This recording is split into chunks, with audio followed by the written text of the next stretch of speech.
Hey, what's going on, everybody? This is the Black Manga Critic. If you are watching, you probably know who I am already. You are subscribed. Regardless if you aren't subscribed, maybe you follow me on Twitter, whatever. The point is, I got my guy Ash here. I'm super happy to be he's joining me. I've been looking forward to this conversation for quite some time. Okay. We've had pretty awesome convos on Twitter. Just talking, back and forth about like all of the like nonsense that we see, all of the greatness that is One Piece, all of, everything One Piece, and amongst other things. All right. This is going to be a One Piece discussion on particularly Whole Cake Island, right? Because Whole Cake Island just finished, but I think generally we'll talk about One Piece, the One Piece world, characters, stuff like that. Maybe Ash, did you do like an early like read of 903, or are you just like waiting for Monday, like just make sure you're waiting for Monday and like that's it? I wanted to say I waited for Monday, but unfortunately, spoilers are everywhere, and Oh yeah, yeah, like this chapter was big. Like, I yeah. went into it expecting to hate it, but like, I loved every single moment of it. Yep. And like, Yep. I hate myself for doing that because I'm just like, oh man, Oda's not at the top of his game anymore. Like Whole Cake Island was just so bad. Is he ever gonna get back up to it? And one chapter, he just like boosts the bar again, and I'm like, oh fuck, man, I hate myself so much right now. Yeah. I mean, it's tough because like I think that was sort of something that I kind of wanted to just make sure that I mentioned very quickly, before we kind of really got into like the sort of nitty gritty stuff and just kind of like really start just like going at Hoking Island and everything. But like I think again, like right, something that we've talked about, like people don't really understand that you can feel multiple things at the same time, right? Like you can Oh simultaneously yeah. feel things, right? And it's not just like, oh well, if you don't like where the let's say where like One Piece is right now, that doesn't mean that you dislike all of the other great stuff that uh you've seen like in the past or whatever. You know what I mean? That's like I've consistently been like, hey, like I love this arc, I love that arc, I love this thing that Oda did, I love that thing that Oda did. But for me, this particular arc is just like, you're right. It's like it's not that, oh, Oda is just utter straight garbage and he can never do anything particularly great or anything like that again. It's just like right now, hey, Oda wasn't Oda. At least for me, at least not in like in terms of the greatness that I saw like previous like arcs and characters, characterization, and certain themes and stuff like that. So I mean, you know, you can really dislike a particular arc, but still really like other things, right? Like this is generally how people move throughout the world. You know. Exactly. Like I've been pointing out recently, like going back and seeing because Grant Baxter or not Grant, Grant on Twitter, he's been doing his own One Piece catch up read through. He's doing a chapter a day, and looking at all these old chapters, and I'm like, I love that so much. Like early One Piece was so Mhm. damn good. Like everything up to Marineford Fishman Island, I have very few complaints with what happened over there. Like that was like the perfect setup for something bigger. But then it Mhm. feels like with the new world, like we're not really getting like he's expanded the scope of the series, but I don't feel like he's expanded his storytelling along with it. Yeah, yeah. I think it's a really excuse me. It's a really apt way of like sort of putting it. And I think some people will kind of um conflate like this sort of like, sort of general kind of world building with um uh sort of like sustained and maybe even improved upon storytelling. And I'm like, no, like that, like to me, like I don't know. I think it's like, yeah, like if you let's say, okay, here's Okay Island, here's Fishman Island, here are all these, here's Punk Hazard, here is Dressrosa, like yeah, okay, like here are these like spaces and here are these like islands and worlds or whatever. But the storytelling, like I feel like just when we again, right, like when we look back at earlier One Piece, And really just like I think in general, like just like, pre like New World, like One Piece, well, maybe even pre Fishman Island, like Fishman Island, like and back, like One Piece, like you really get the sense of, like, I don't know, like it's almost like, I don't know, maybe Oda got tired, maybe he wanted to try out some things that he had kind of had in the back of his mind, and he was like, you know what, maybe I want to like really like put together this kind of like space or that space or whatever. But the characters just kind of suffered, in maybe like a desire to just kind of like build these particular like, worlds. I don't know. That's kind of how I feel about it generally. Yeah, I mean, like I've been thinking about that a lot recently. Like, why does it feel like all the New World storytelling isn't as good as it could be? And I'm like, well, Oda obviously plans out some stuff in arcs ahead of time. Like we've seen his notebooks, we know he has designs and whatnot in there. But I'm wondering, like, how much of it does he actually plan, and is the weaknesses in it from him trying to just like do it on the go, as it were? Like he's trying to plan, he's trying to play with ideas as he goes along, and by the time he finds out this doesn't work, it's like, oh, it's too late for me to change anything. So he tries to, just fix more problems as they show up. Yeah, yeah, and I feel like I guess in terms of sort of like the planning, I don't know. I feel like they're, especially as like a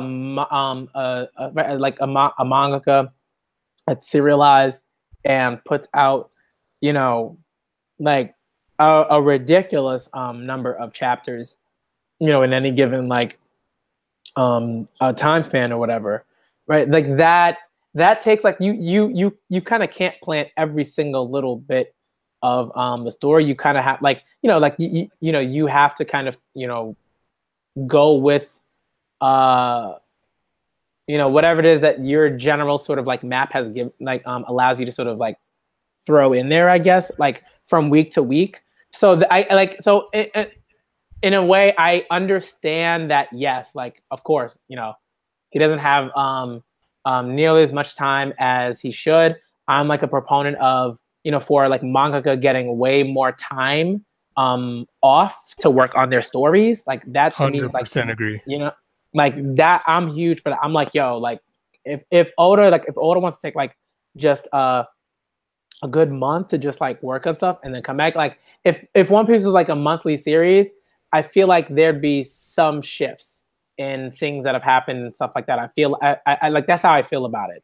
And one place that I kind of sort of point to, that I've pointed to a few times, is that was it 890? I feel like it was like 895 or 896 when we have that just sort of like the time is just kind of sped up, right? I think chapter's like 1203 is the title or whatever, and it's just like it's just sped up, right? It's just like, okay, here's what's happening over here, here's what's happening over here, here's what's happening over here, here's what's happening over here. And I think like some people have kind of come to me with this kind of, I don't buy it, sort of like, oh well, you're supposed to feel like the tension, and that things are coming to like things are coming at a breakneck pace and da da da. And I'm like, no, I like, for me, it felt like, Oda kind of fell off a little bit when like, and maybe kind of like got a little oblivious in terms of how slow certain things were going and how unnecessary certain things were in terms of like expository, like writing or whatever. And then he said, okay, like we got to get to da da da da as quickly as possible, so let's have this chapter where we throw all these things in here, like this is going on, this is going on, this is going on, and then bam, okay, that's it, right? That's how I feel about it. But I don't know, I mean, what were your thoughts on like that, on I guess that chapter and the pacing of Whole Cake Island, of the Whole Cake Island arc in general? Man, like Whole Cake Island overall thoughts, I'm just like, I wanted to come onto this being like, no, it sucked, it's worthless arc, you should just dump it in the trash, pretend it never happened. But it had a lot of good moments and it had a lot of potential that I feel like was just wasted. And this idea that it couldn't have been told as a cohesive standalone story, or that it had to be broken off, like, oh, we're gonna come back to Big Mom on Elbaf. I completely disagree with that idea. Like, I don't like the idea that there was something here that couldn't be settled right away that had to be saved for later. Yeah, yeah, I agree, and I feel like this is something that Oda is going to, I don't think this is going to be the first time that we see something like this, because you know, people have sort of talked about, hey, well, what's going to happen in Wano? What's going on? What's going to, you know, da da da da. What's Oda going to do in that? I don't think we will see like like a legit like Luffy versus Kaido confrontation that is sort of like on the scale of like you know, like one of like Luffy's like, you know, battles, right? Like a Luffy versus Katakuri or Luffy versus Crocodile, Doflamingo, right? Those sort of battles, right? Rob Lucci, those Arlong, those sort of battles, right? I don't think we'll see that. I do think that maybe, you know, like I think maybe what at least for me, what I feel like might happen is that when they get to Wano, Kaido might not even be there. He might just head to Fishman Island, like totally just like decimate the island, just out of spite for Luffy. And then we get this whole thing where it's like Zoro's dealing with the stuff that's happening with Wano, and he might have his own sort of battle with like the Shogun or whatever. You know, which might be like, you know, a swordsman versus swordsman kind of thing, and that'll sort of put Zoro in the spotlight a bit, quite a bit. And Kaido's just like, you know, doing whatever he's doing. You know what I mean? Like I feel like in some way Oda might set it up so that we get a similar thing where it's like Luffy won't have to sort of like prove his worth as a, you know, sort of like media minted Yonko. You know what I mean? Like I think Oda's kind of gonna try to skirt that a bit, because I don't even know if Oda has figured out how Luffy's going to beat him. I don't know. I think maybe he has, but I don't know if he I don't know if he feels like it might make, you know, a ton of sense at that point, at that point in the story. I don't know, because I think we'd have to see significant boost in strength when it comes to with Luffy for him to say like, okay, I can go against Kaido and like, you know, like toe to toe and like really, you know, do some like significant damage. So I don't know. That's how I feel about it. Yeah, like that's one of the other things I've been considering late. Also, is like, did he put off the Big Mom fight because he didn't think he could convince fans that after struggling against Katakuri and like winning by the skin of his teeth, he'd be able to then go and fight Big Mom and then just like beat her to the ground. Like that's one side of it, and the other side is like, will Oda actually legitimately let Luffy beat down a woman? Like, will he beat her to a bloody pulp like he would like Arlong or Crocodile or one of the other past villains? Would it come down to that kind of slugfest? And like the hopeful person in me wants to say like, yeah, of course you take her as a serious threat and do that. And the other part of me is like, well, given his track record, I don't see that happening. Yeah, I mean, yeah, right. And again, like this is not us saying, right? Like this is not us saying, oh, we want to see a woman like, you know, beat to a bloody pulp. That's not the goal. The goal is like we want to make sure that, you know, Big Mom is taken seriously as a combatant, right? And in this manga, right, generally the battles like physical you know, confrontations such as like, right, again, Rob Lucci, Katakuri, Arlong, like these are particularly bloody, very intense, physical, brutal battles when it gets to that point. So you're right, like Big Mom being someone that is distinctly right, like she's kind of a bit of both, right? She's got this whole like, you know, Alice in Wonderland, you know, sort of fantasy, like, you know, these fantasy abilities, but she's also like just like you know, she's just a physical like force, you know, and like that's like her sort of like that's a big thing for her. Like people know Big Mom as like someone with like steel for for skin, and that's not even necessarily like related to hockey. You know what I mean? That's just like her, just like natural like you know, like state, like outside of like the hockey, armament hockey and whatever. So yeah, like we want to see that, and we want to make sure that like Oda's taking her seriously. But yeah. So what are your general thoughts on Big Mom as a villain? Like, do you think she was like a legitimately good villain, or do you think that she was kind of weak in that regard? I would say I think that like I think Oda started off pretty well, at least for me. I felt like there were some things that I really liked. I really liked the sort of backstory and what could have been done with that. right? And where the story could have gone, where Big Mom's characterization could have gone, that development, stuff like that. I was looking forward to that when I saw that. I was like, oh, this is going to be really interesting. You know, there's some right, like psychological trauma, PTSD, all these things going on here, abandonment issues, all of these things. And I thought that was that worked really well in terms of, you know, a pairing with Big Mom's desire to you know, eliminate bigotry, discrimination, all of these things, due to, you know, a lot of maybe how she feels about her, right? How she feels about herself and her own upbringing and everything. That I thought was dope. But then it seemed like Oda just kind of like, you know, did this whole thing with the cake that kind of like, it just kind of like, you know, just everything kind of like in terms of that, like was just put to a halt. Like maybe even just put on like, not even, I don't even know if it was put on the side. It was just kind of like, okay, we're just gonna like, you know, throw this in another dimension and let that sit there. And then, you know, do this whole thing where Big Mom is weakened and she's, you know, this sort of like, you know, sort of like stereotypical hag, you know, so woman character. You know what I mean? And then Big Mom just kind of really became like this, like kind of pathetic, like sad and unnecessary spectacle. And I think that the fact that she is a Yonko only compounds the awfulness of that. You know what I mean? That's like the severity of like the fact of, you know, putting a woman and just kind of like downplaying her role in within like the sort of like, you know, world of One Piece, because she's a Yonko, you know. So I also want to hear what you what would you have to say about that, because I think there are a lot of other people that read One Piece that have similar sentiments about her character. But what do you think? Yeah, so this is gonna get kind of complicated because this kind of blends in with like a lot of criticisms and like feelings I've had towards Whole Cake, and just fans in general have had towards like my opinions on it.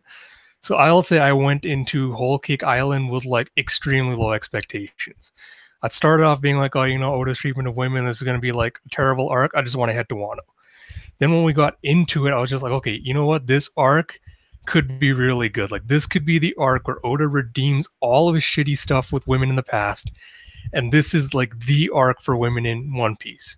I'm like, Big Mom could be like this massive powerhouse. Like, you know, she could have female generals under her command. Like, women could be taking front and center role in Whole Cake Island.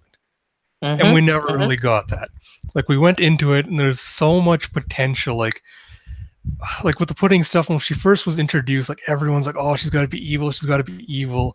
And at first I was like, no, like let's have Sanji like do an actual romance arc, because I wanted this arc really to deal with Sanji's, let's say, problems with women, like just his general attitudes towards them. Yeah. And I feel like that was the biggest letdown reason why I hate this arc so much. Yeah, and right, and it's an arc that kind of, you know, sells the idea of like legitimate character development for Sanji, right, in terms of like, you know, personality, how he feels about certain characters, things like that. And then I mean, it's almost like, right, when I'm reading chapter 902 and 903, right, like, but like when I'm reading, but particularly 902, it's just like, it's like of all the people that he's thinking about at that particular moment in time, it's like Oda decides to like have a focus on Sanji feeling like guilty about Pedro. Like that to me is like, I was like, really? Like of all the people, like he's not like, he wasn't thinking about putting it all. He wasn't thinking about, you know, other characters like Pedro. I could understand if it was just like, you know, if they gave like it, right, it, because it felt like Carrot was like afterthought in that sort of scene. Like it was Sanji focused. It was about Sanji and how Sanji felt about Pedro. But I'm like, Carrot knew Pedro for like how many years? It's like, why doesn't Carrot like get that space to grieve? And it's not about and why does Sanji have to, like, why is Sanji the one consoling her? Right? It's just weird. It was just weird. Like, so stuff like that kind of bothers me. But like, again, like you're saying about Sanji and the treatment of women, it's like, you know, again, it tells you the hope that like maybe Sanji will change in a certain capacity in that. But like, you know, deep down, it's almost like, you know, he's not, because One Piece is kind of a story where those main like sort of characters, those protagonists, I guess, like will be kind of stagnant in that sense, and it's a little sad, you know, it's a little sad, Yeah. because you wish you could see that, but Yeah, like I was actually planning to like I wrote several articles about like Whole Cake Island, kind of addressing a bunch of this. And I think my biggest complaint with this is like the way I see it, the One Piece series is split into basically like two halves. You have Grand Line and you have New World. Grand Line is what I consider like the character development side of the series, and New World is what I consider character growth. And I know there's like a lot of debate around like what's character development mean, what character growth means. For me, yeah. development basically means fleshing out your characters. You know, their motivations, their ambitions, their weaknesses, their values, all those kinds of things. And just kind of see those fleshed out by putting them through these ringers and being like, okay, in this situation, what is this person going to do? Yeah. So in the first half, you're kind of getting a feel for what these characters are. That's great for a first half. Like, that's why I love everything up to like Fishman Island, because that's like, okay, they got up to this point and now they're entering a new chapter of their lives. Like we're gonna see like things change now. That's like the big thing about 600. Like, oh, the Straw Hats are back. They're better than ever. You know, they're gonna see so much different stuff from them. It's kind of like, well, no, now we just kind of reduce them to like little stereotypes of who they are. And that's kind of the biggest thing I wanted to see from the New World, is see that change and development by having them be challenged, like by having their weaknesses attacked, basically. And Sanji was kind of like the first Straw Hat to have that done. And Oda set that up really well. Like when he was on Zou, I understood everything from Zou up to where he landed on Whole Cake Island. Because Capone was threatening his crew. I'm like, yeah, in any other case, all the Straw Hats would have done the same thing. They would have been like, crew priority comes first. I'll deal with this shit later. Then he gets to Germany. He's like, all right, I'll find a way to sneak off. You know, no one's watching me. Boom, cuffs go on. It's like, oh shit, how's he going to get out of this? And up to then, you build up so much tension because you're putting the things that he values on the line. He doesn't want to lose his hands because he doesn't want to be unable to cook for his friends. And then he has this whole problem with like Germa and everything. And he doesn't want to put his friends in danger by being like, oh, you know, I got them into this mess. How do I get them out?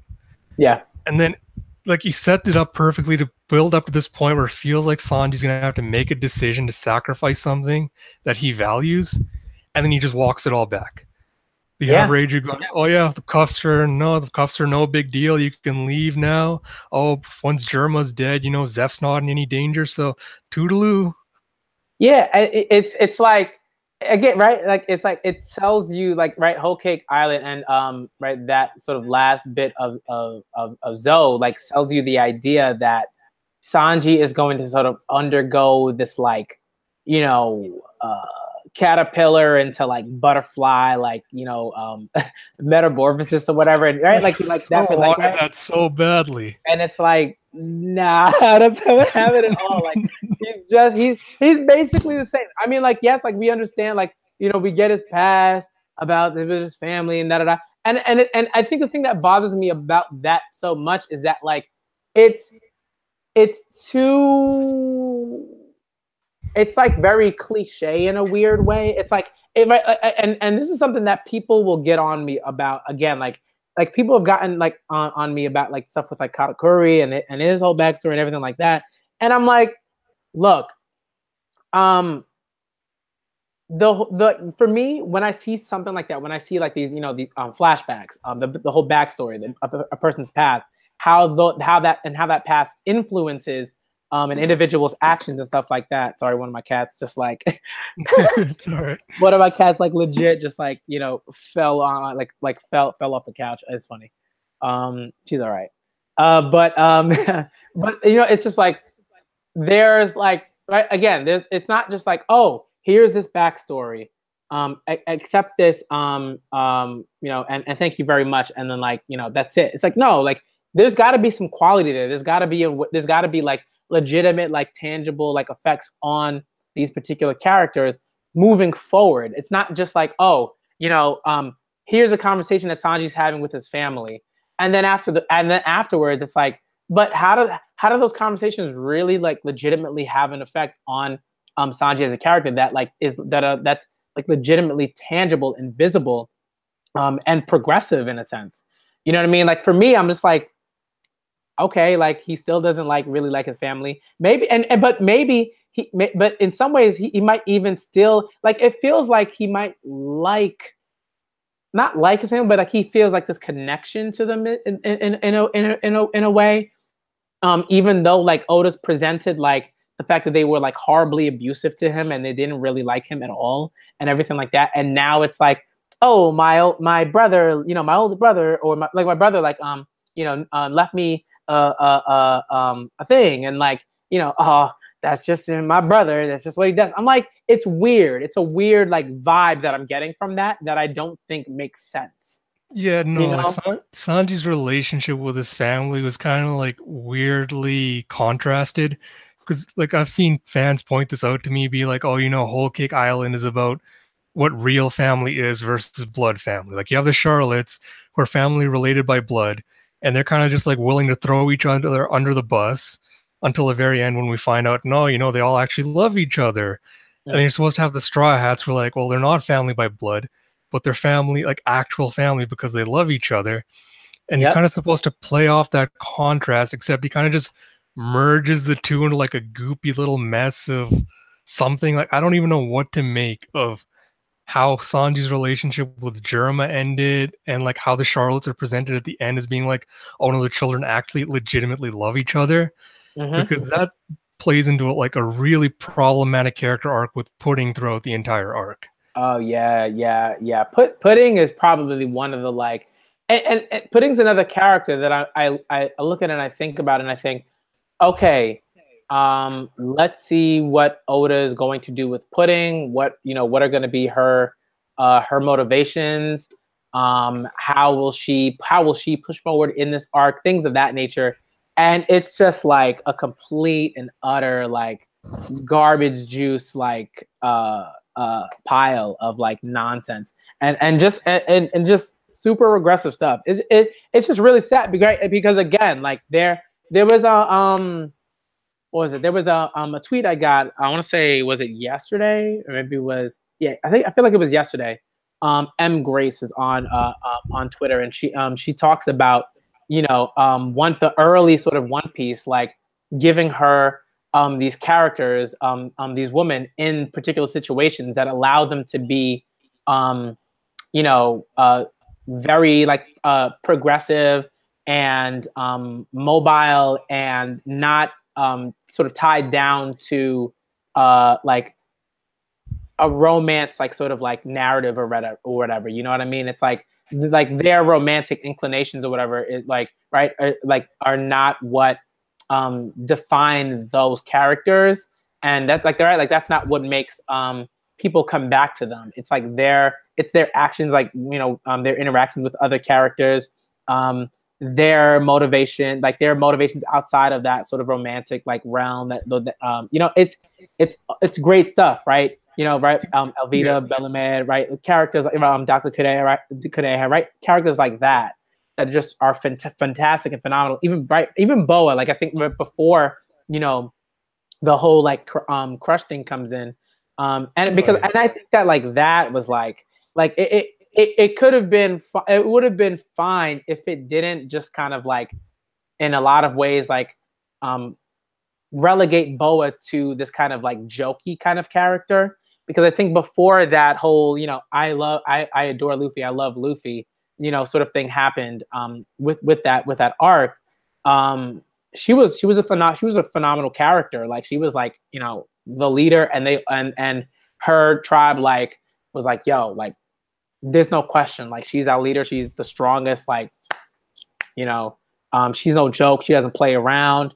She's when she has to be dead serious and get busy, that's what she does. And it was dope. But now it's like every time I see her, it's like, oh my goodness, Luffy, Luffy, Luffy. And that's most of what we see. And I think like that's like a severe detriment to her character.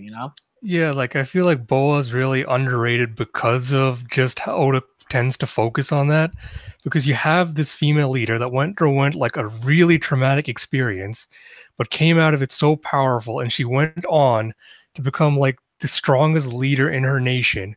Like she's Mm-hmm. physically powerful and she's like really powerful as a leader.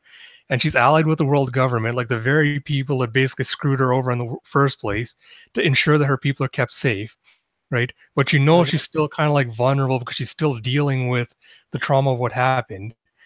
And as soon as you get one guy that's nice to her, like genuinely nice to her, she just kind of like completely breaks down. She's like, oh no, like, oh yeah, you know, I love you now so much. You saw what no one else could have seen. And it's basically the same thing that would happen with Pudding. It's like, okay, she underwent a traumatic life experience. Somehow no one else was ever nice to her, like not even her family. Like we've seen that Brule and Katakuri like share a sibling bond, right? So the idea that there's only like 2 or 3 Charlottes that really like each other and that no one ever told Pudding that she was beautiful or she looked nice or anything until Sanji came along, and then suddenly like a dam just burst open. She's like, oh my god, the clouds have parted, sunlight's coming, I'm beautiful now. I'm like, ugh. You got so much I want to say about like Sanji Pudding because I see what Oda was going for. I just think the execution was really poor. Yeah. It's not very good. And I think that like, again, right. And people will sort of say, oh, you know, it's no big deal.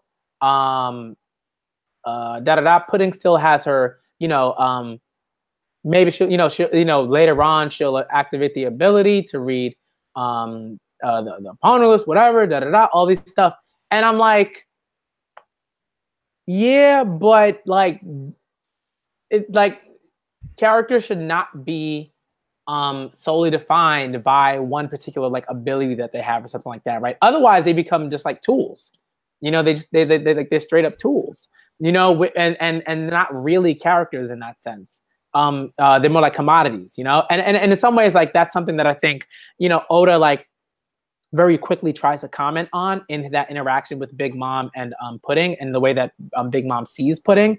And I understand that. Like my issue isn't like, you know, that, because I think that's like one of the like something that, yeah, you know, this is a thing that you know, you have plenty of parents in the world that like view their children as legit like almost inanimate extensions of themselves, in whatever, you know, in fulfilling whatever goals the parents want. And you see that in like different like communities and stuff like that.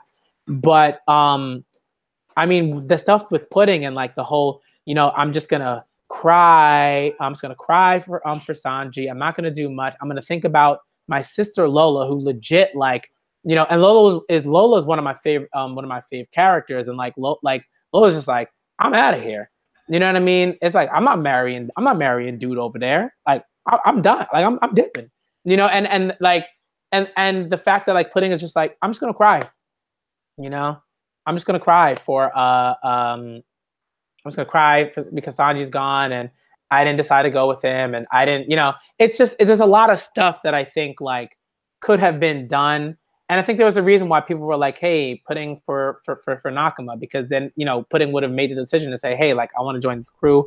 This crew can protect me, but I also want to be like a part of like family that sees me as like person and that and everything like that, you know. So I just think that Oda kind of like really dropped the ball with Pudding in a lot of ways. Like Lola was a dope character for me because, and one reason is because in that Thriller Bark arc, like Lola is consistently present.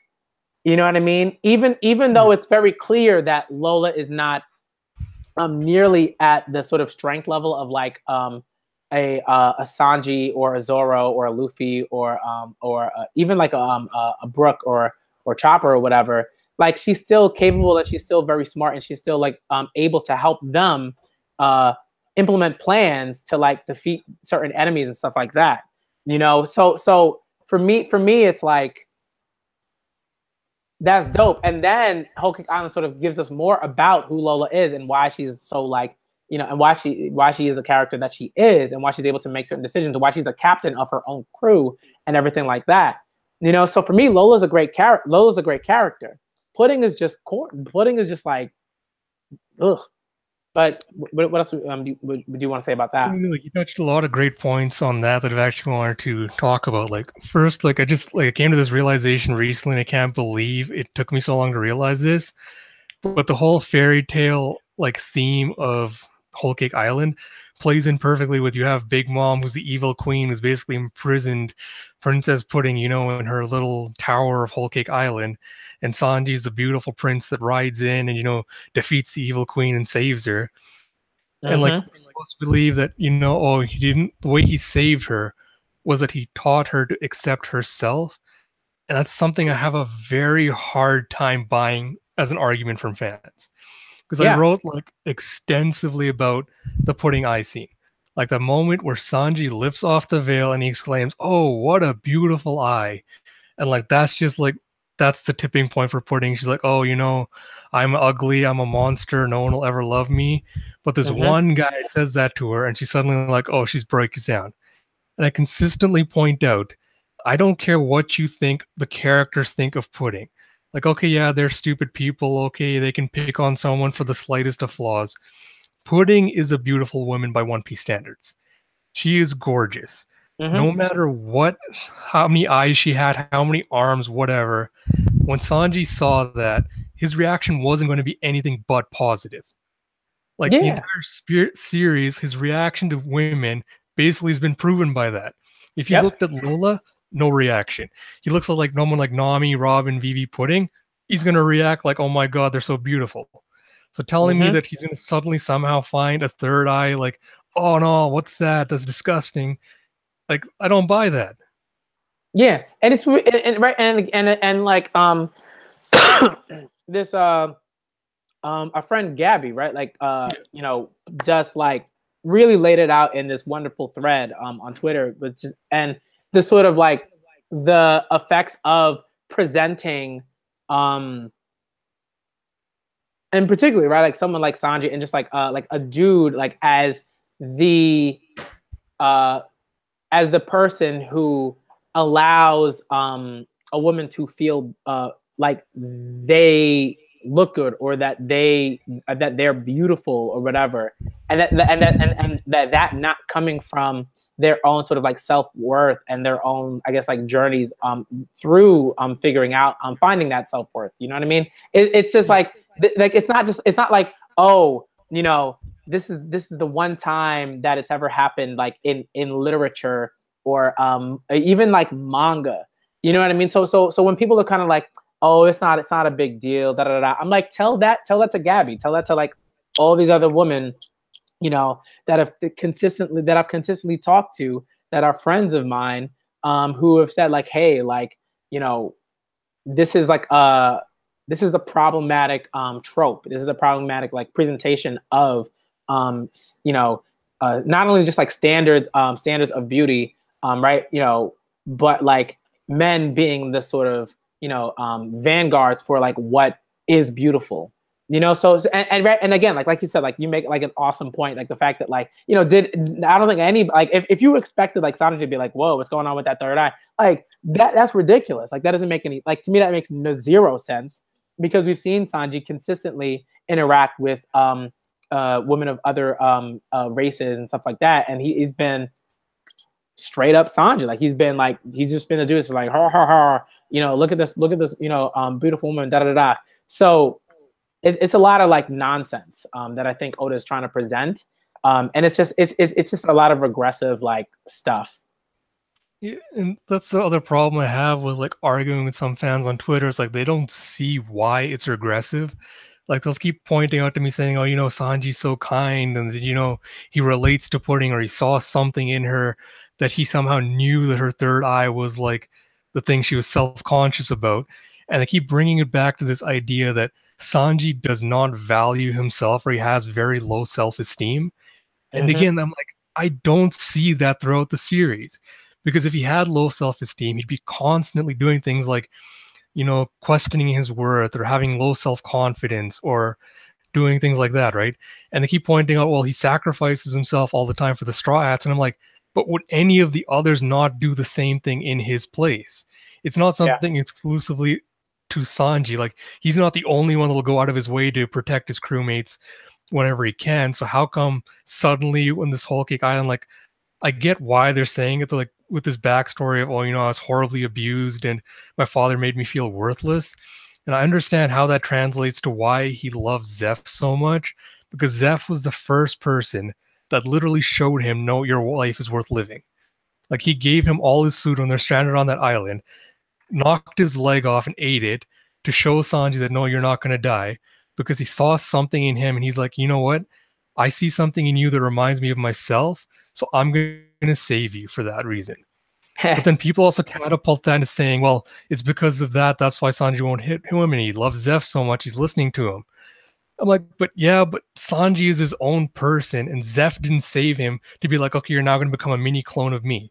You have to do what I say when I say it, or else you're not worth living as a person. Mm-hmm. That's the most problematic scene of when he tells them, oh, you can't hit a woman, or else I'll kill you and cut your balls off and all that. Is he's basically reinforcing this idea in Sanji that if you want to be recognized as a man whose life was worth living, you have to follow these rules. If you don't follow these rules, or if you stay outside the boundaries of that, you're worthless to me. Yeah. And that's such a terrible lesson, but people are like, oh my God, I was making so great. I'm like, no, it's a horrible lesson he's teaching Sanji. Like, and that's also plays into the idea I have that the reason Sanji does not want to change, or he doesn't want to deviate from these rules he set himself as a man, is because he's afraid of disappointing Zeph. He's afraid that if he goes back to tell Zeph that, oh, you know, I hit a woman or I did this, Zeph would be like, well, you are no son of mine. I told you not to do that.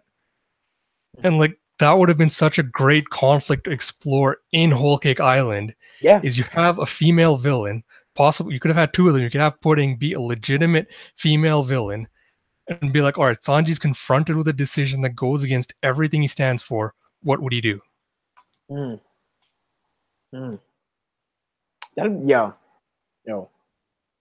Yeah. Pretty much, I agree with everything that you just said, and I think that like, it's. I think one thing that kind of gets to me is, before I get into sort of like another kind of point to sort of add to that about like, you know, the woman sort of in Whole Cake Island and how pretty much all of them really don't get much of anything in the way of I guess like quality sort of like development and what's the word I'm looking for? Like space and like you know, and like powerful space, I guess, if I wanted to describe it in that way. Like the idea that like, you know, when you have like sort of parental figures, and I don't know, this might like something tells me this is very much like a cultural kind of thing, right? But in the same sense, like One Piece is to me very much so sort of a manga that kind of says like, hey, like you know, it's about freedom, it's about, you know, being your own person, it's about growing, it's about, you know, having those adventures and living your life the way that you want to live it. You know, so it's to me that a lot of the stuff, right, that you sort of pointed out sort of go against like a kind of that sort of theme, you know, where it's like instead of something like, it's like be your own person, it's more like, no, like be this rigid like caricature of a like you know, be this rigid caricature. And when there's instances where you can sort of break away from that, you know, don't do that really. You know, maybe have like a certain moment where, you know, that could happen, but just go right back to being like that rigid caricature. You know, that's the kind of thing for me that like I feel like with, you know, One Piece back then, it's not that that wasn't non-existent, but I feel like Oda did a much better job of, you know, showcasing characters that had these pasts, that were distinctly affected by these pasts, and then had moments in those arcs and grew as characters. You know what I mean? And learn from those present like moments, right? And like here, you know, we just like it's like Sanji is very much so just Sanji. It's like, yes, like we understand that there are, you know, yeah, we understand who his family is and who they are and the fact that they exist and everything like that. But I don't know if Sanji as a character has really like grown, or if we've seen anything that like you know, showcases any sort of like positive growth or anything like that. But I guess what I kind of want to move to in terms of going back to talking about the woman and everything like that, like to me, probably one of the most, I mean, like if I just had to pick like three people out of like the arc who just like sorely disappointed, like this, which is Oda was just like severely disappointing in that regard, I would say like Pudding, Big Mom and Smoothie. I mean, I think we can talk about Smoothie a bit because I think she might actually be like the most like egregious like you know representation of just like owners being like, yeah, you know, I'm just gonna focus on this dude over here and that dude over here and this dude behind me and this dude in front of me. And Smoothie is just gonna be like, her name is Smoothie and she doesn't really do much. And it's just like, so let's talk about Smoothie a bit because let's talk about the women of Whole Cake Island. Like when I went into it, one of the biggest theories I loved or had was the idea that Big Mom would basically have only female generals, right? And she just treats like all the men and all the sons under her, she just treat them like crap. She just be like, no, I value the women way more than I value the men on my island, which would have been a great contrast from what you typically see in normal society, where it's like, no, male children are the most valuable, you know, female children are just like, okay, I have them, okay, whatever. It would have been a great contrast to see that flip on Whole Cake Island, where you have a female emperor with just like women being in command of all of her operations. Yeah. That was one of the biggest disappointments. So it's kind of like when we didn't get that, I was like, okay, fine, whatever. Then we get Smoothie, and you're like, all right, this is the first woman with the highest bounty we've seen in the series. 900 million berries, like one of the highest bounties in the series. And we're like, all right, let's go. She's going to be doing something. She's got a great design. She's got this. She is so toothless, it wasn't funny. Like Brooks in the treasure vault, right? Smoothie's just like, wait outside, and then Big Mom can go rush in and save them because I can't do anything. Even when she's chasing a scratch, she's like, oh, one slash. I'm like, oh no, that was really close. And oh no, what are we going to do? Smoothie's chasing us. I'm like, she's not going to do anything. She's already proven to be completely useless. What are you afraid of? Like, they could probably literally stand right in front of her and she'd swing everywhere and she'd still miss them because that's how bad she was. Yeah, it was straight up awful. And I think like right, and I think it's not just that Smoothie was handled terribly. It's that, right, it's like almost like a cherry on top of all of the other, you know, nonsense. You know what I mean? It's like, to me, like, I was rooting for Big Mom. I was like, you know, you ever seen that if anyone's ever watched America's Next Top Model, and there's like this whole thing where there's like a meme that's like, you know, out, and there's a whole video on YouTube where Tyra Banks just basically like is like, we were all rooting for you, you know, she's like, we were all rooting for you, I was rooting for you, you know. And it's like you know, Tyra's being like a terrible person in that instance, but for me, I was like, I was rooting for Big Mom like throughout most of Whole Cake Island. I was like, yo, I need to see some stuff. You know, because like when I saw the backstory, when I saw Big Mom do her thing and just like literally snatching souls out of people's chests, you know what I mean? Like literally doing that, you know? And it was so dope. I was like, this is amazing. I was rooting for Big Mom. I was like, Big Mom is one of the best characters in this arc. Like, she was just doing her thing. And then all of these little things that just like whittled her you cut out for a second there. Wait, what happened? You cut out for a second there. My free screen just froze. Oh, sorry. I was just like, I was just saying, like, you know, she was literally like snatching souls out of people's chests, right? Like she was taking people out. Like there was like no way that you could like mess with her. Like there was nobody in that arc, right, that was around that could like come next to her and, you know, go in front of her and be like, all right, I got this. Like no one, you know what I mean? So it was just this really odd thing to sort of say, okay, you know what? We're just going to like consistently whittle her down. We're going to have Jinbei. And I love Jinbei. And I love the fact that Jinbei can just be like, I'm good. I'm leaving. Yeah. Like, I like that. But at the same time, it was like the fact that Big Mom couldn't just like take his soul, you know, and because it's like very clear that like Jinbei is not like, to me, it's not like Jinbei is not on Big Mom's level in terms of physical strength or whatever, you know, in terms of like combat, like sort of prowess. He's just not, you know.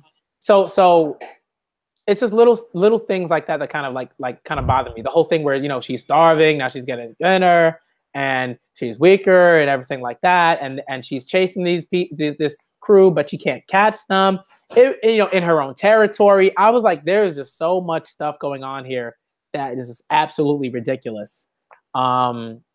that just, you know, it wasn't just the fact that they were nerfing Big Mom. It's that Oda decided that Big Mom, right? And this is not a coincidence because there's only one woman that is a Yonko, right? Oh yeah, yeah. It's not That's a another coincidence, point I wanted to talk about.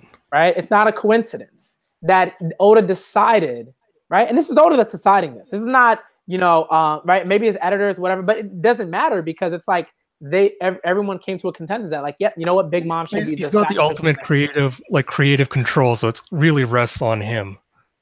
Like he's such a cash cow now. The editors aren't going to say like, no, you can't do that unless it was like a really terrible idea. And I don't think they'd say, oh no, Big Mom's like a terrible idea. So Mm-hmm.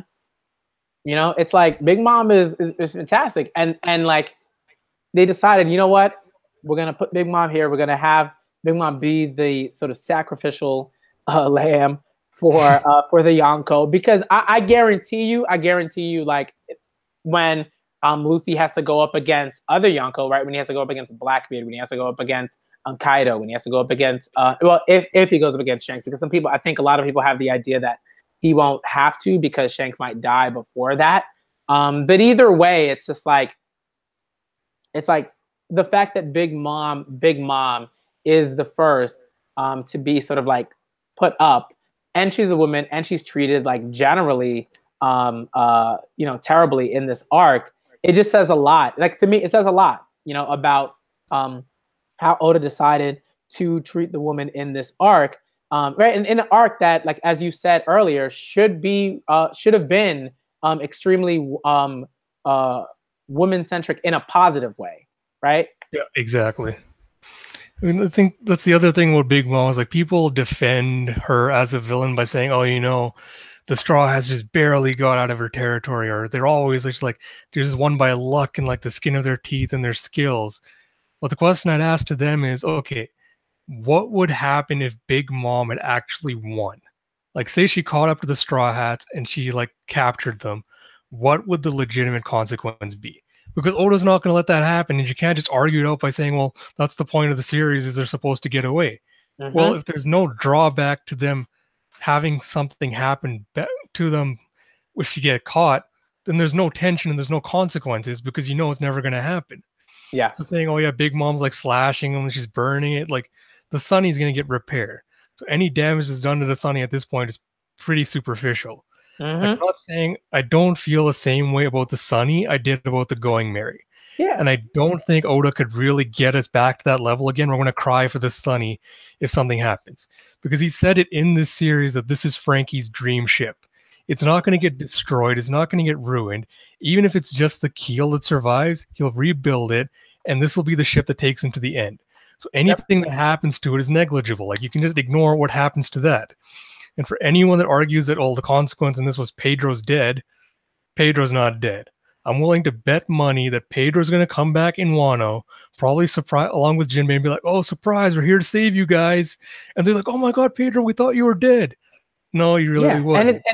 yeah, I mean, yeah, and I think that's like a valid like um uh no idea to have, like thought to have, right? Excuse me. The fact that we believe that Pedro is alive, he's somewhere, you know, what, you know, we don't know, you know, but right, we know this, right? And especially for like, right, if we don't see a burial, if you don't see a body like actually just like, you know, like if you don't see that body just like, you know, be alive one moment and then like actually like physically like go into death the next moment, then I don't know, I don't know, you know, because like when Ace died, that was like Oda made damn sure to make sure we knew that he was dead, like he was Yeah, dead and he was not coming back. We knew that, right? Whole like hole in his chest, had the whole speech, died with, you know, fell to the ground with a smile, the blood splattered on the floor, Luffy broke down. He, they didn't, like, he was dead. There was a burial for Ace, you know what I mean, like dead, yeah. right? So for me, like, it makes total sense that, you know, we believe that Pedro is alive. I think if you believe that Pedro is like super dead, then to me it's like okay, but I feel like even like the way that he died and the sort of impact and everything like that is just very like it's kind of negligible in an emotional sense, I guess. You Yeah. know. I mean, like, I know a lot of people are probably saying, "Oh, I wish Pedro was dead," because then Carrot gets to join the crew, and I'm not even going to touch that right now. But like, I could even forgive that and say, okay, there'd be legitimate consequences if the Straw Hats were actually getting like seriously wounded.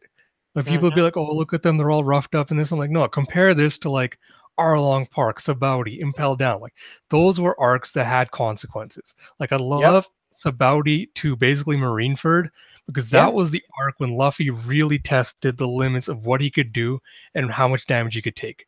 Because he went into Impel Down and he was getting beaten. Like he got poisoned by Magellan. He was getting stabbed. He was getting shot at. And by the Mm-hmm. time he got down to the Ivankov and his people, they literally had to give up his lifespan just to be able to continue on. And Yep. even after that, he had to go fight in a war, right, and get slashed and shot at.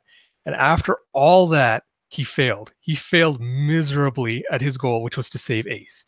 Like Yep. that was so perfect. And then you think back to arcs like Arlong Park or even Little Garden. You had Mm-hmm. Zoro be willing to almost cut off his feet to escape from a villain. And Yep. we haven't seen any of that post time skip. Like Fishman Island is willing to kind of willing to write it off because it's like, okay, they can't be beaten by scrub level villains at the start of the new world. It's not going to happen. It's a chance for them to show off and be like, this is where our power is at now. But then Mm-hmm. you get to arcs like Dressrosa, Law gets his arm chopped off, sewn back on like nothing happens. Even in Whole Cake Island itself, Luffy goes to fight against Cracker. He gets that deep gash on his arm. It's like squirting blood. And he's like, oh, this guy's so powerful. His hockey's so powerful. Then in the prison, he's just like trying to rip his own arms off to get there. It's like ripping that wound open more. And even when Sanji like knocks out his tooth, I was like, all right, this is gonna be like some emotional stuff at the end of the arc. Oda just like scrubs the entire slate clean. That Mm-hmm. wound on his arm doesn't bug him. Like he has to go into that Katakuri fight at 100% power to be like, oh, this is believable that he can now beat two commanders in one arc. And I'm like, I don't buy it. Like he should have had that wound on his arm could not have healed within like the span of a day that he was on Whole Cake Island.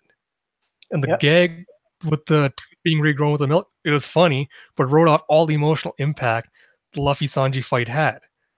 So if Yeah. Oda's just going to be like consequences, toss him out the window, then why should I pretend like the Straw Hats' tension of getting away is going to be anything but like?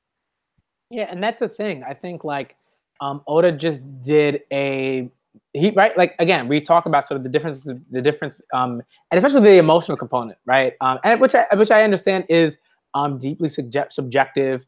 I get it, Yeah. right? But I mean a lot of things are subjective, you know. So for me, like when people sort of say, "Oh, that's subjective," I'm like, okay, yes, Yeah. yeah. Let's continue talking about why these particular things that are subjective, like do what they actually do, right? Which is right in your case, right? When you talk about, you know, all the emotional weight behind, Luffy and Sanji, Sanji like just like, you know, throwing down on Luffy's head basically, and then knocking him out, right?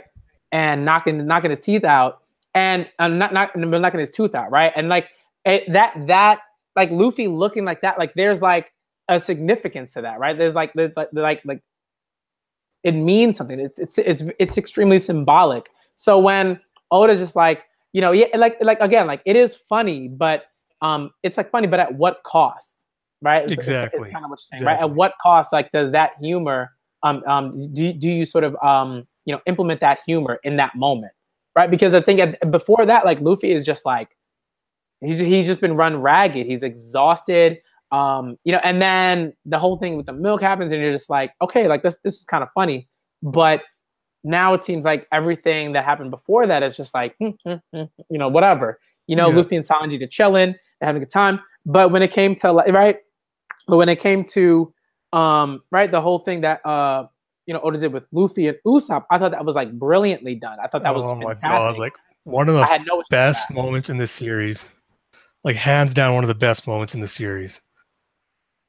Yeah. Yeah.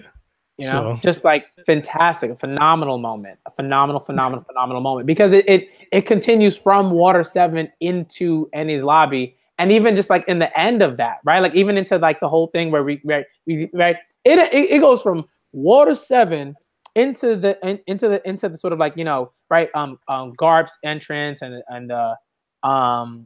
them, you know, introducing sort of like the title of the new world and Kobe and Helmuppa and all these individuals. Like even then, Usopp has to watch through a window all of the stuff that's going on because it's like no, like they're yeah, like no, like exactly. you left, man, you left, Yeah, you know, and there's only one particular way that you can come back, where you can come back and we will accept you, and we will exactly. accept you back, and Oda stuck with that through and through, you know what I mean? And here it was just like, you know, it's like it was like it was almost like Oda was saying Zoro is the only person on the crew that has that level of like, no, you're not gonna disrespect our crew. You know what I Yeah, mean?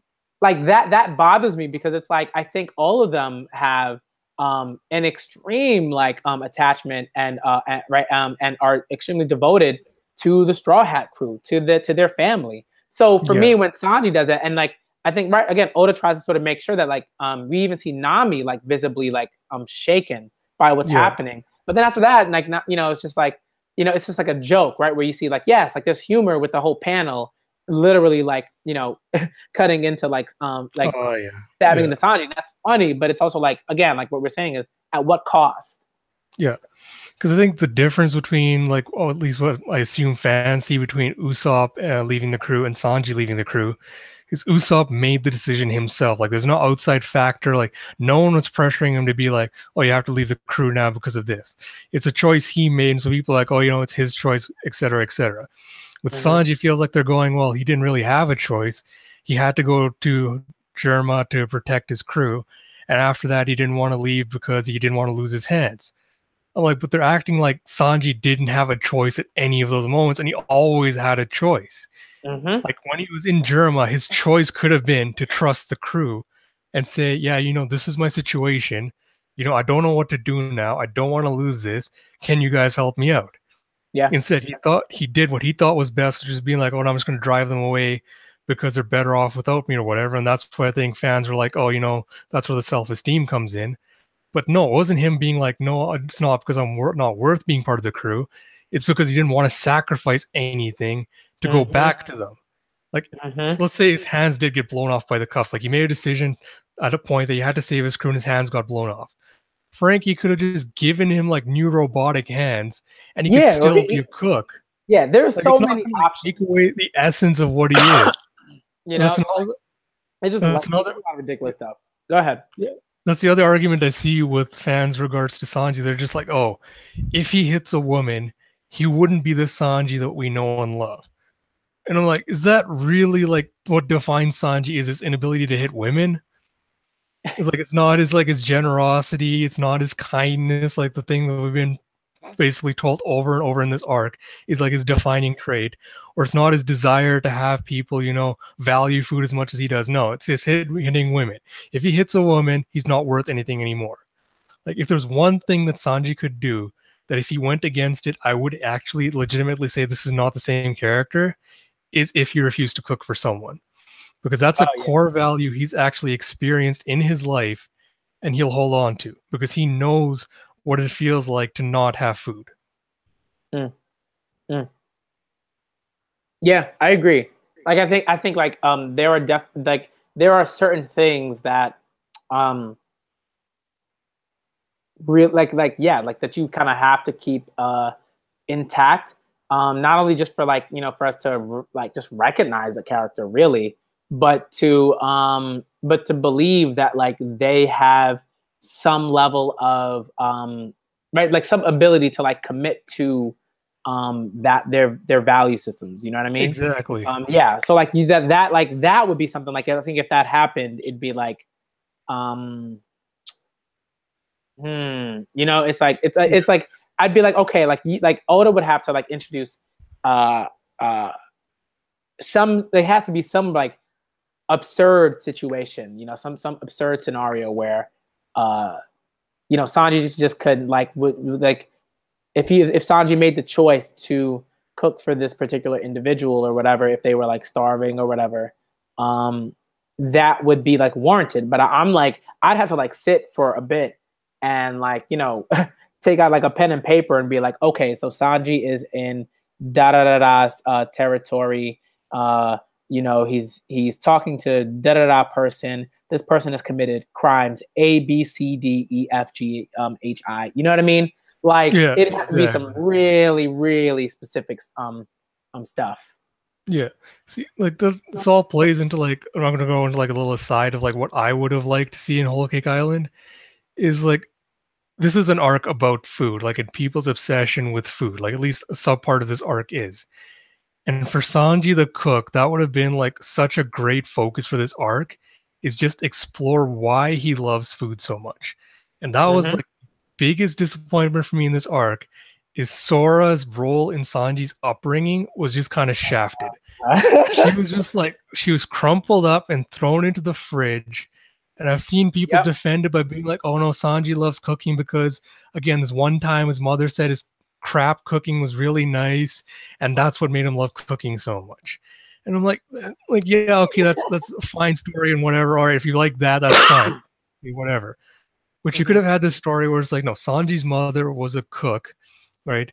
And she taught him what the value of cooking was, like how you could take basic ingredients and turn it into something so beautiful and gorgeous that also nourishes people.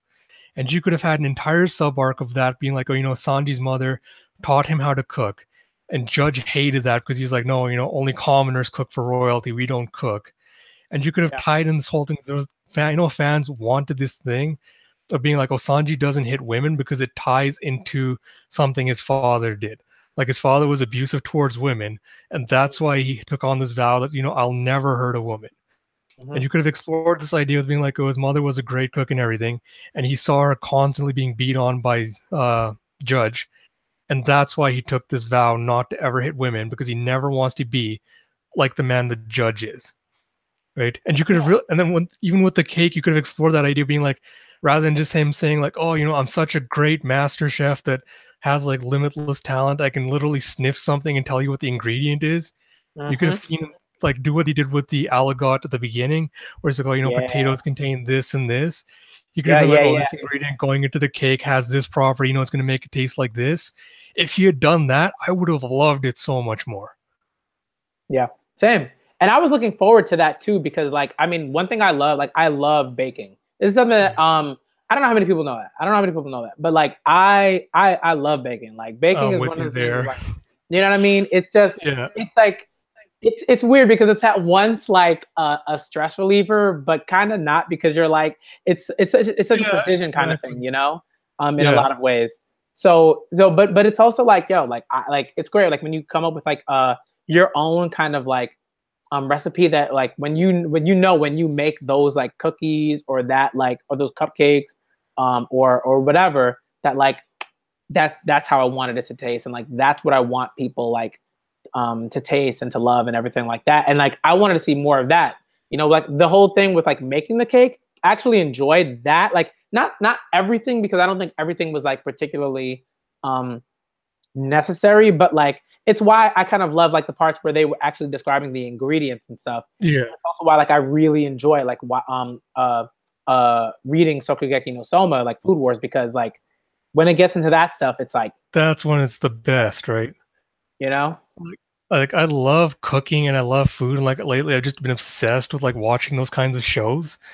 And the thing that strikes me with the really good ones are the ones that explore, you know, where did this food traditions come from? Like the families carrying it on, like why do they do this a certain way? You know, what ingredients mean to them and what food means to them. That's when it's like the most meaningful and impactful. And we could have really seen a strong component of that in this arc, rather than being like, oh yeah, it's there and you know it's part of it, but it didn't really go in depth into why it matters. Like food was just a tool to be like, oh, we have to satisfy Big Mom somehow, and we have Sanji who's just this great prodigy chef and he can do anything, you know, feed Big Mom the cake. And I'm like, even the idea that were somehow like, I know fans suggested that the excitement would be like, oh, Sanji's gonna have to dodge around like the family with like devil fruit flowers flying everywhere to feed Big Mom the cake, and I'm like, that's not interesting to me, man. Like, I'd rather see him like spending time doing this cake and showing like the steps that go into it and just showing his passion for food. And Yeah, the other thing that bugs me about that is pudding could have also really played a central role in that. I think so. Yeah, I think that's that's kind of what like, and that was kind of a point where I was like, oh, maybe they'll, maybe Oda will like, and will do something there to kind of like bring sort of putting back into some sort of like space where she could still be like good or great or like a great character or whatever. And there's just like, it was just like all about like Sanji and his just like preternatural ability to cook, and that just kind of being like the reason why they can make that cake in like a few hours or whatever. I was just like, I don't know, like it's just like I think there were just quite a few places where Oda could have done a much better job. And I think I think maybe closer to the end of like the stream, I kind of want to talk a bit about people like this, like the ways in which people are like, oh well, if you know how to write this thing so much, why don't you write the story for it? I'm like, I'm gonna get it. I'm like, I think maybe that's something that we should get into a bit later in the stream. Yeah, no, I think I'd But like to talk about that you know too. what I mean? Yeah. But one thing I kind of want to talk about is I was reading through the chapters yesterday, and one thing that really kind of got on my nerves. If someone has like a like legitimate explanation for this, please let me know, because I'm looking right. It's not just that I'm like, oh, did this thing that happened was like trash or not very good, or the writing didn't make a lot of sense, but it's like I want to know like why you felt like that made sense or why this made so much sense. Like when Oven, right, says, okay, I'm going to stop the fishmen that are in the water and I'm going to start boiling the water, right? Like that's what he does, right? He says, I'm going to stop them cold, hot, right? I'm just going to stop them, right? I'm going to boil them to death. And he's doing that. And the fishmen are just like, like they're just done, right? You see them all. They're done, right? They looks like they like are like incapacitated, right? So, and then there's like a point where it's like, I guess for whatever reason he decided to stop boiling the water, and then and then like he just said, okay, I'm gonna stop boiling the water. I'm just gonna like I'm not sure if they're dead or not, whatever. And then I'm gonna use this different move to incapacitate Watatsumi. And I'm like, dude, but like the boiling water trick worked very well. Why didn't you just keep doing that? Like that to me is kind of like that's where the writing for me is like, huh? Like it doesn't make a lot of Yeah. sense, So if someone if someone in the chat or Ash, like if you have like some sort of explanation for that, I mean, Honestly, please man, let I me was still know. trying to figure out how he's shooting water torpedoes underwater with like such precision. I'm like, I don't think you could control your devil fruit like that, but apparently Odo just likes bending the rules however he likes them. But yeah, if anyone can explain that to me, I'd really love to hear it. Like it's just stuff like that. Like I don't know.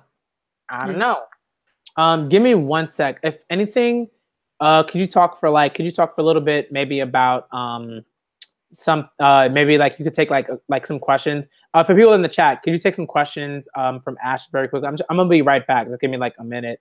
Just give me like a minute or two. I'll be right back. But if anything, Okay. people in the chat, give Ash some questions that you like for him to take.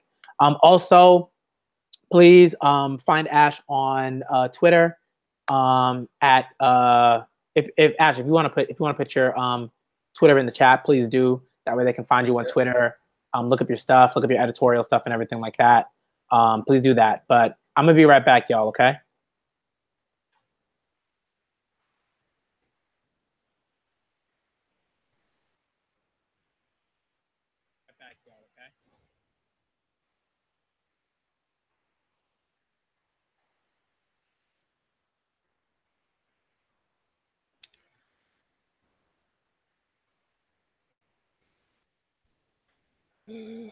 Okay, so let's look at the chat. I'm not really going to talk One Piece 903 spoilers just yet because I don't want to spoil anyone that hasn't read it. So if you guys have any other questions, we can talk about that for sure.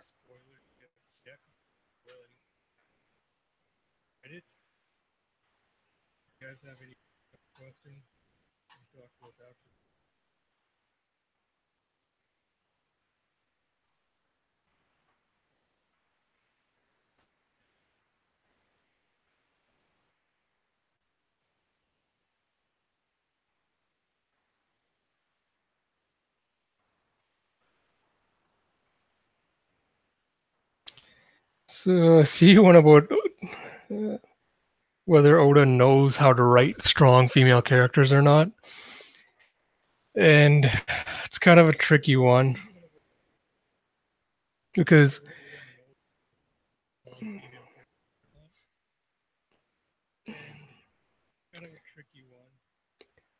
Arlong Park is probably one of the greatest arcs in the series, and it's one that's based around strong female characters. And this arc really could have been on that same level, but it wasn't. And I can't tell you why Oda decided not to do it this way, you know, what the deal is, why he started changing throughout the series. But the thing is, he can write strong female characters if he ever chose to. He's just not choosing to.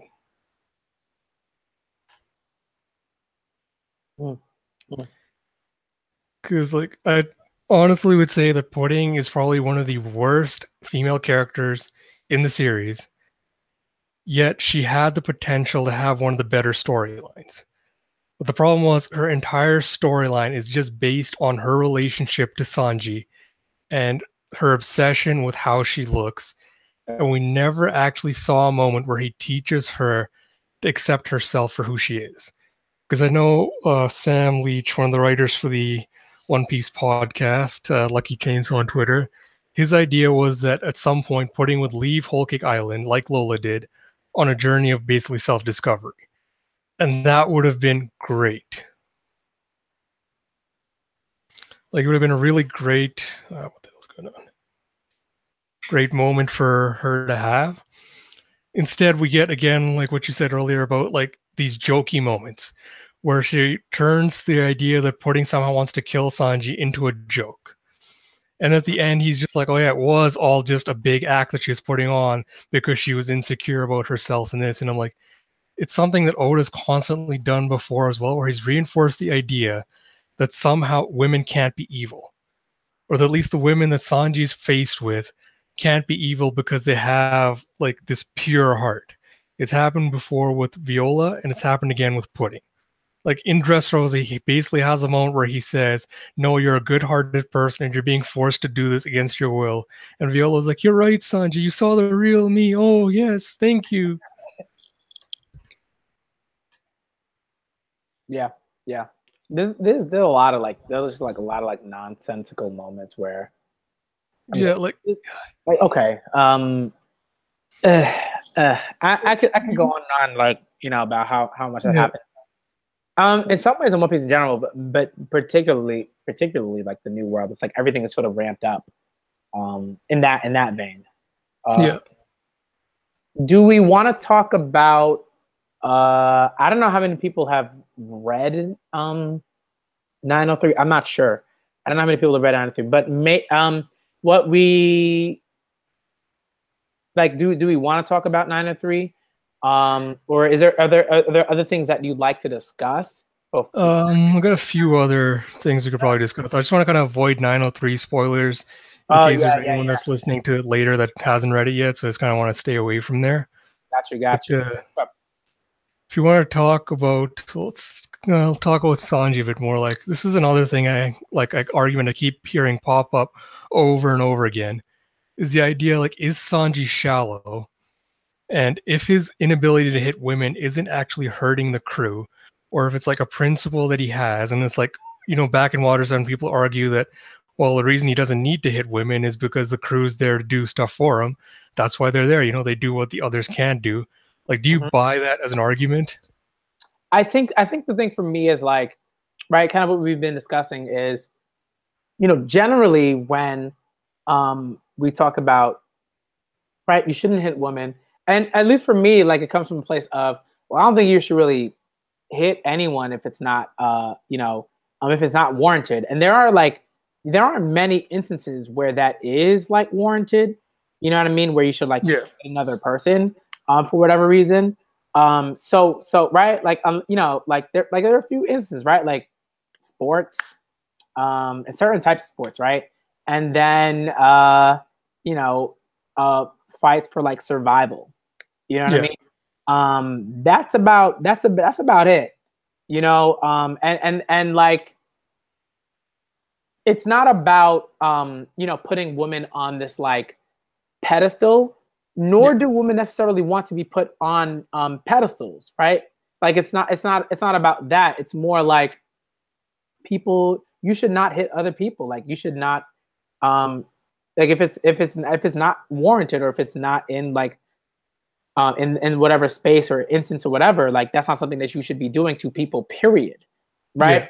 So that's why, like, for me, when we get into right, it's not about like, yeah, right. So when we get into this whole thing with Sanji not hitting women, it's like, right, and you sort of talking about, but like what's the motivation there that isn't based in like this like, you know, really that kind of like, right, like misogynistic like chivalry kind of stuff, you know what I mean, where Yeah. it's like, oh, women are like so weak, right, where it's based in this thing that like women are just weak, just weaker and docile and whatever, so that's why they shouldn't be hit, you know what I mean, and like that's like there's a lot there that's just not good, you know. Yeah.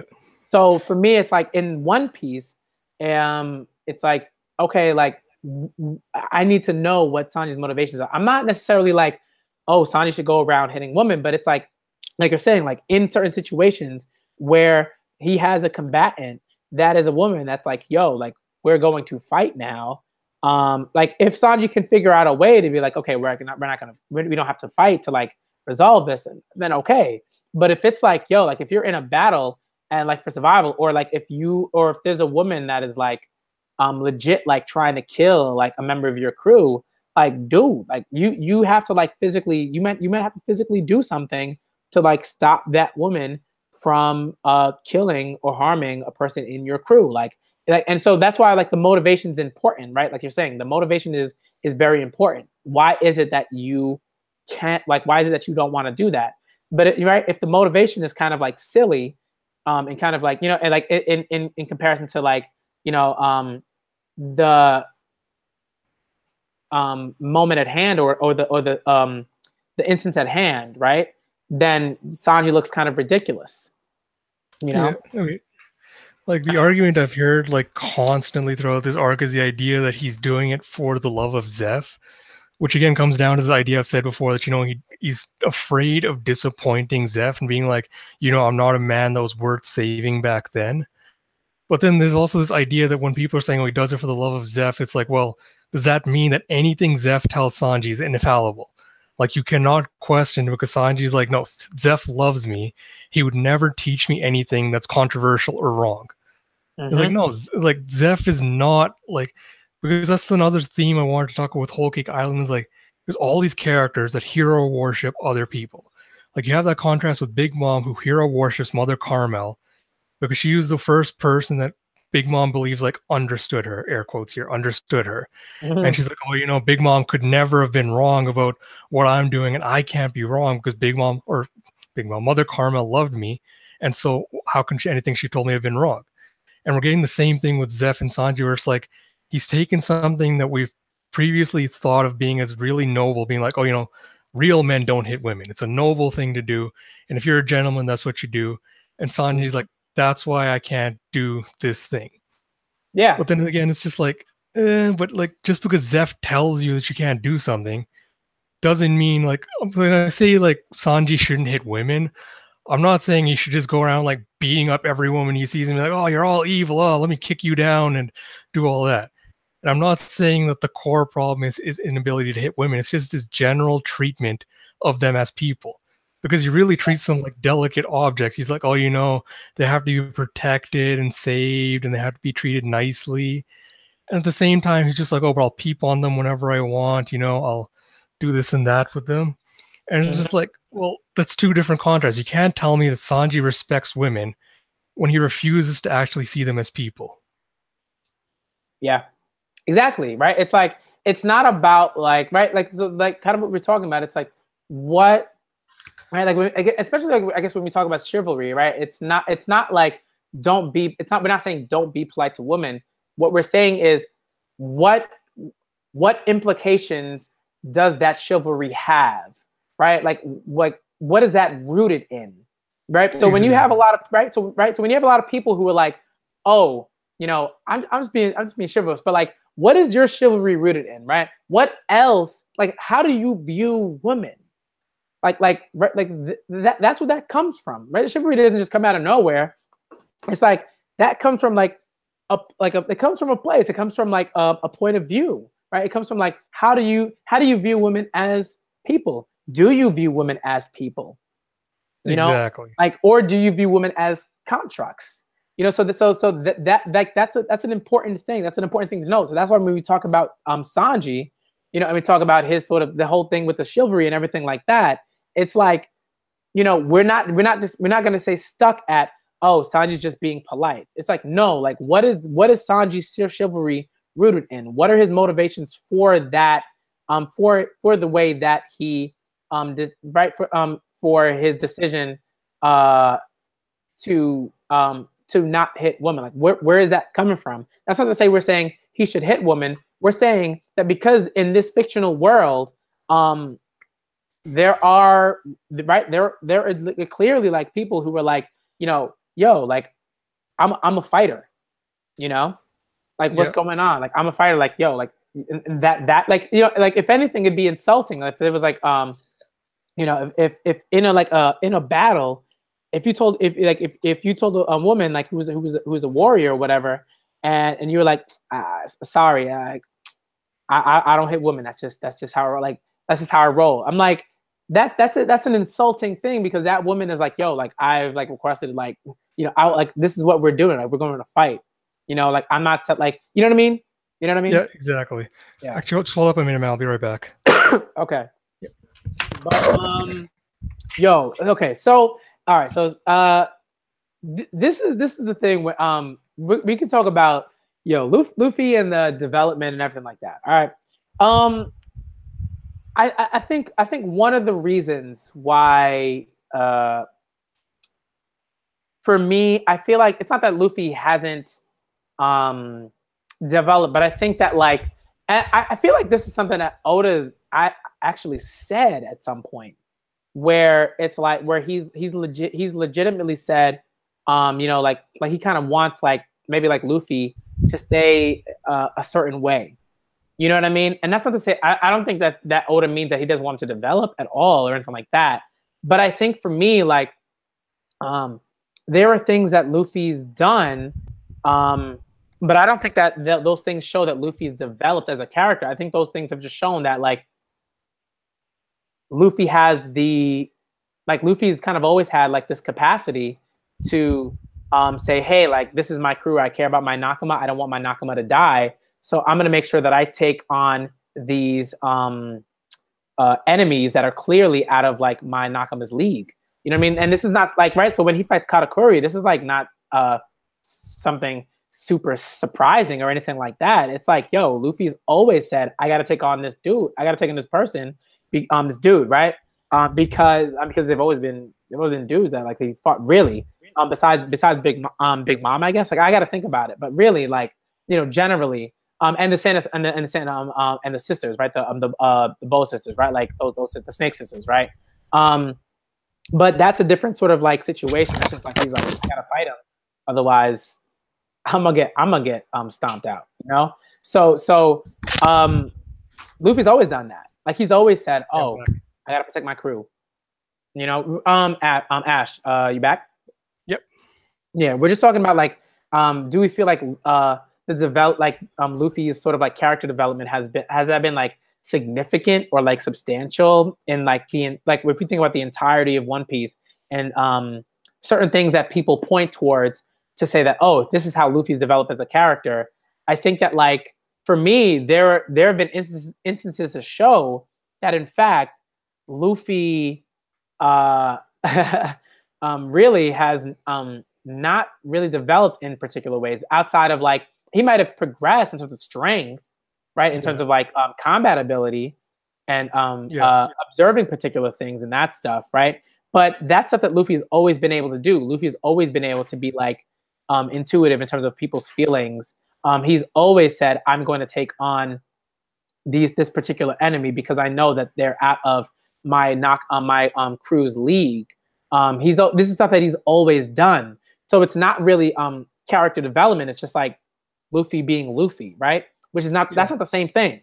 So I mean, do you want to say anything about that?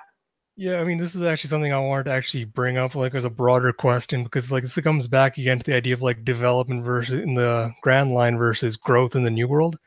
Like, Luffy's lowest point in the series so far was when he lost Ace and his crew.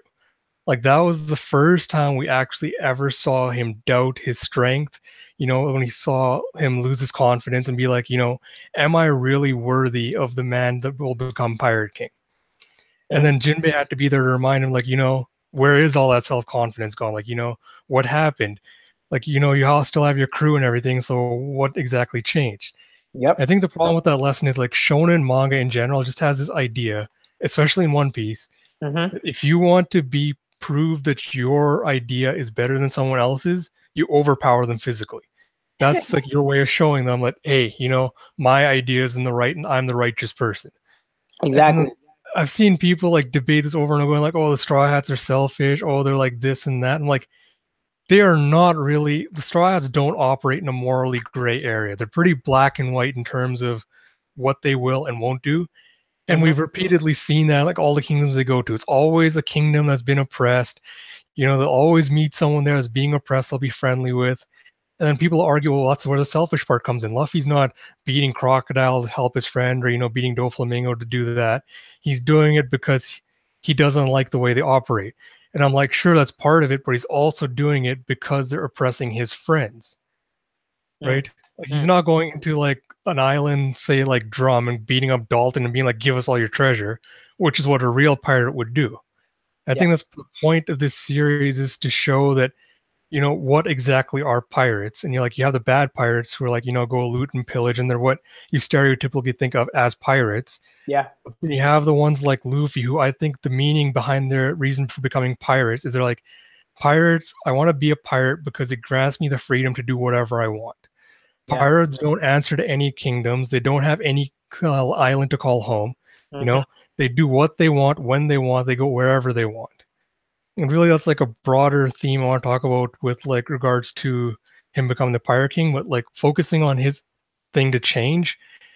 Like, that's the problematic aspect of what Jinbei taught him on Sabaody, is that, okay, you're not strong enough to become Pirate King. You have to become stronger to protect your friends and this and that. And that's like, people are saying, well, that's the change that's going to happen to him and his crew, is they're just going to become more powerful. Yeah. But I'm like, but is that the only aspect of their thing that they can change? I'm not saying the Straw Hats have to be perfect, like saying, like, they can be imperfect, but why should they change? Like, the big question I'm asking, people saying, well, they don't need to change because they're perfect the way they are. Yeah. And I think that, like, man, there's something that Spider Shot MC like sort of brought up. We were talking about, like, but like, right, like, okay, so DJ mentioned, like, in chat, like, 17, like, the characters can develop, right, without, like, changing, like, their core personality. Like, yeah, like, right, like, you can have, right, like, Luffy can still be, hey, what's going on, like, and, like, love food, and, like, and generally be like a jolly, like, fun-loving person who loves partying, and, like, sleeping and all these things, but still, like, develop as a character, and, like, right, and the ways in which he makes decisions, like, shift in certain aspects, and the way that he decides to interact with characters shift in certain aspects, right? But, like, and then right, so, and then Spider Shot MC has also mentioned that, like, yeah, but, like, right, sort of what you were talking about in terms of power, it's sort of like deciding things, and, like, sort of like putting ideals, like, at the forefront. It's like, yeah, you're talking about power, but we're talking about, like, physical strength, right? Like, that's, like, a distinct type of power, right? Like, power is, like, that's a bit more like abstract in a lot of ways, right? Like Yeah, there's a lot of different ways that you can conceive of power. And in the One Piece world, like power, like there's like it's not just like physical strength. Although physical strength probably is like up there. So like, it's probably right next to like being a celestial dragon. You know what I mean? It's like there's like yeah, being a celestial exactly. dragon, and then there's like physical like strength and like military might Yeah, or whatever, yeah, So like yeah. someone like the emperors, right? This is a question I was wondering about. Like, could you become an emperor without being like overwhelmingly strong in a series like One Piece? It's impossible. Like Big Mom, that's like one of the things I kind of disliked about Big Mom was the idea that she was just born powerful and she's Mhm. never had to actually earn her position. She just came to it through virtue of just being like so powerful that no one could take her down a peg. So she could literally go anywhere and say, "Give me what you want or I'll destroy you." Right? Yeah. And we've never actually seen an emperor that's got to their position through virtue of anything else but physical power. Yeah, exactly. And I think that like um it's not to say that well, no, yeah. I don't know. I feel like um it's not like again like I also feel like it's not a coincidence that that right like that's a thing. The fact that the Yonko like are just like so like have been like so powerful, right? And I say have been because right like Whitebeard's dead. Right. So like that the Yonko have been and are like so powerful that the government is just like, yo, like they're generally gonna do in their territories. They're gonna do what they're gonna do, but like there's no kind of like there's no like particularly like super deep kind of no I don't and that might and I don't think it's the necessary right. There's no like deep like kind of um ideals or ideological like moves or anything like that. I would say if I had to pick one who had like who was even close to that, maybe like Whitebeard, I guess, because like he might have been the most vocal in terms of um the idea of a family and the idea of like Yeah. camaraderie and all of those things. Um, and like and yeah, and the other one and other ones have that, but it's not but even that right isn't like particularly deep. It's like they all have like this idea, like this ideal, um, and then they're just like, yo, I'm so powerful, like I'm just gonna go and like try to make that ideal like a reality through just like having these territories and doing things and like going around or whatever. I don't know. I feel like the Yonko were kind of like straightforward in a lot of ways. Yeah. And like it's right, and it's up to sort of the other characters within the One Piece world to kind of complicate that, So that's why, like for me, um, I don't know. I don't know. I'm just gonna end it there. I'm just gonna end it there. But you can go ahead, Ash. Okay, so let's talk about like future speculation things then. Like this is a question Mm. I've asked on Twitter recently. But what does it mean for Luffy to become Pirate King? Oh, I'll let you take that first. I'll let you take it first. Okay, so like I know a lot of people give me his standard answer from Sabaudi, where he's like, "Oh, being Pirate King means being most free." And I'm like, "All right, that's simple enough." And like this is another hate thing I get is people like, "Oh, why are you trying to dig into this series for so many messages and things that probably aren't there?" I'm like, "Well, because it's fun and I like doing it, so whatever." But like I keep thinking about, why did Roger fail at doing whatever he did? Like, what is the will of D? What is the ancient kingdom all about? And this is like something I've theorized for years now. Like I've written editorials theorizing about what this all means. So this is going to be kind of like my aside and just plugging my stuff. But to me, Yeah, go I ahead. still think the ancient kingdom was basically a theocracy. I think that when people came to this planet, whatever it's called, settled on the moons. When they found out it was rich of minerals and resources, they strip mined all of the moons to send the minerals and resources back to their home world. But for whatever reason, something shifted and changed, and they decided to stop operations, cut off all contact, head down to Earth. Now, if Mm. we're thinking about this, like think about the One Piece world now and what we know about the Ancient Kingdom, their Mm-hmm. technology. They were so technologically advanced that they probably would have been considered gods when they came down to the OP world 1,000 years ago, Yeah. right? So they would have set up this great kingdom back then, which then became what they call the Ancient Kingdom. Now, in my theory editorials, I went into detail about the Tower of Babel. I don't know if you guys know about the theory behind that. Oh, no. Go ahead. Yeah, so it's basically the idea that humans built this gigantic tower that they wanted to reach up to the heavens. But God was just like, oh no, you're getting too arrogant. So he struck them down and scattered them to all the corners of the world. And he confounded them so they couldn't understand each other's language. So my theory is that's basically what happened with the Ancient Kingdom. Was the Ancient Kingdom came down and they created this theocracy, but the Joy Boy was the first half moon person, half human scion that decided he wanted to change things. Like I think he wanted to create the world's first democracy. Now I know like so many theorists are just like, oh, no, the pirates are always there and like the D's are descendant from them, and the Ancient Kingdom was a democracy. I don't think he actually achieved that dream, or else we wouldn't have the Will of D. Because I know some people like, oh, the Will of D is like bringing that back, but I don't think we ever truly had it. And I think that's literally what the end point of the series is Luffy going to have to decide if he wants, because the knowledge that is at Raftel, no one knows what it is. But my theory is that the world government and the Elder Stars decided that they wanted the Ancient Kingdom's technology and power, and they coveted it. So they bonded together and they destroyed them to steal it all from them. And then I think the reason that they're waiting right now, that all the world governments like doing all these atrocities and things, is they want unity because they think, what if these invaders come back? Because if you found out that this kingdom of space pirates just came down and they had this technology and they created the ancient weapons and the devil fruits, both of which I'm saying they did, right? You would be scared as fuck, as like, what the hell's going to happen if more of these guys came down? We wouldn't be able to stop them.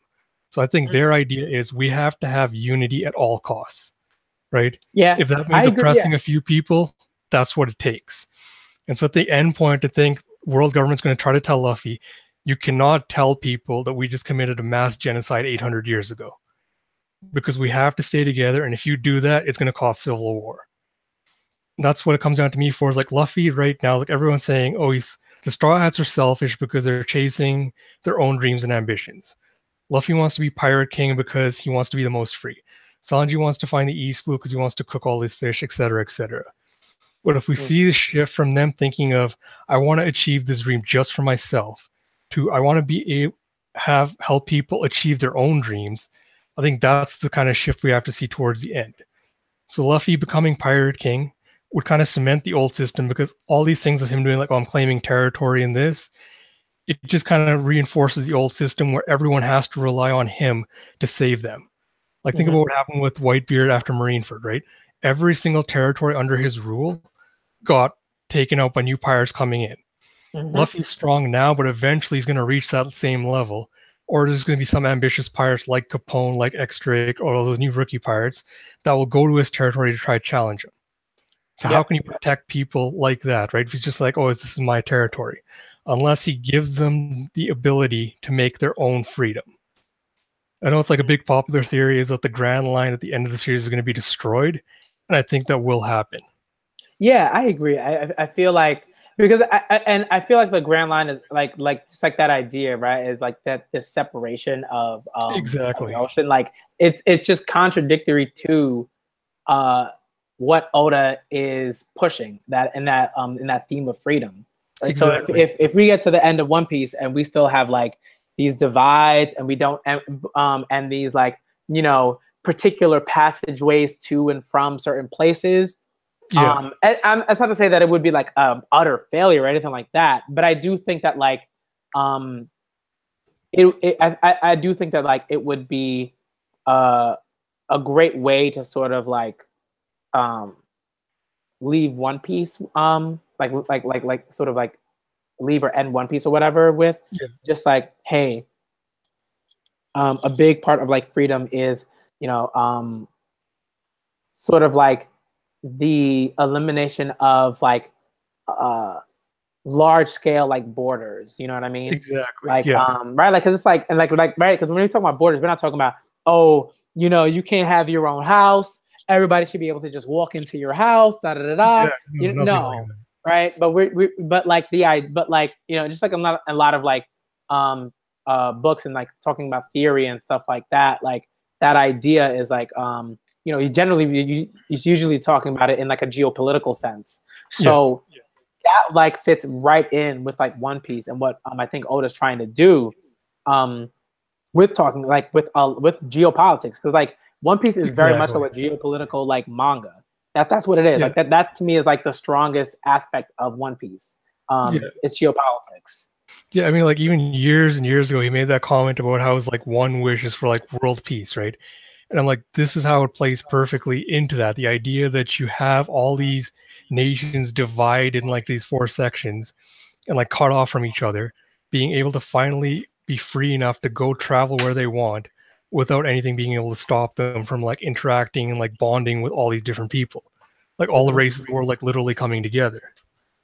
Yeah, you know, and like that's sort of a way, right, in which like you have multiple people, right? Because and I think Oda's like, you know, Oda sort of foreshadowed that a bunch of times because he has all of these individuals who have dreams of legitimately like uh um eliminating these borders, right? Like just Yeah. like getting rid of them, you know. And for some of them, some of these people don't even realize that their dream might entail that, right? Like a Sanji or a Big Mom, Yeah. you know what I mean? Where Yeah. they're just like, where it's like, yo, like if you really want that to happen, like one of the first things that you're going to have to do is you're going to have to figure out how to make this world one in which these massive these large scale like geopolitical borders are just like abolished, you know. Yeah, uh exactly. yeah, so The problem I have with that though, like as much as I love it, there's the idea that Luffy will do it without having to change who he is. Like he'll just go to kingdom, just saving people, and they'll just be like, he'll basically save the world through cult of personality, basically. Like he'll go mhm. through the world, like save a couple of kingdoms, and they'll convince the others that, you know, we have to trust in this guy. But then the question comes, but like, why do you have to trust this guy? Like, why? What is he doing to convince you that he's the one that can or should change the world? Hmm. I mean, it'll be interesting. I do think that like um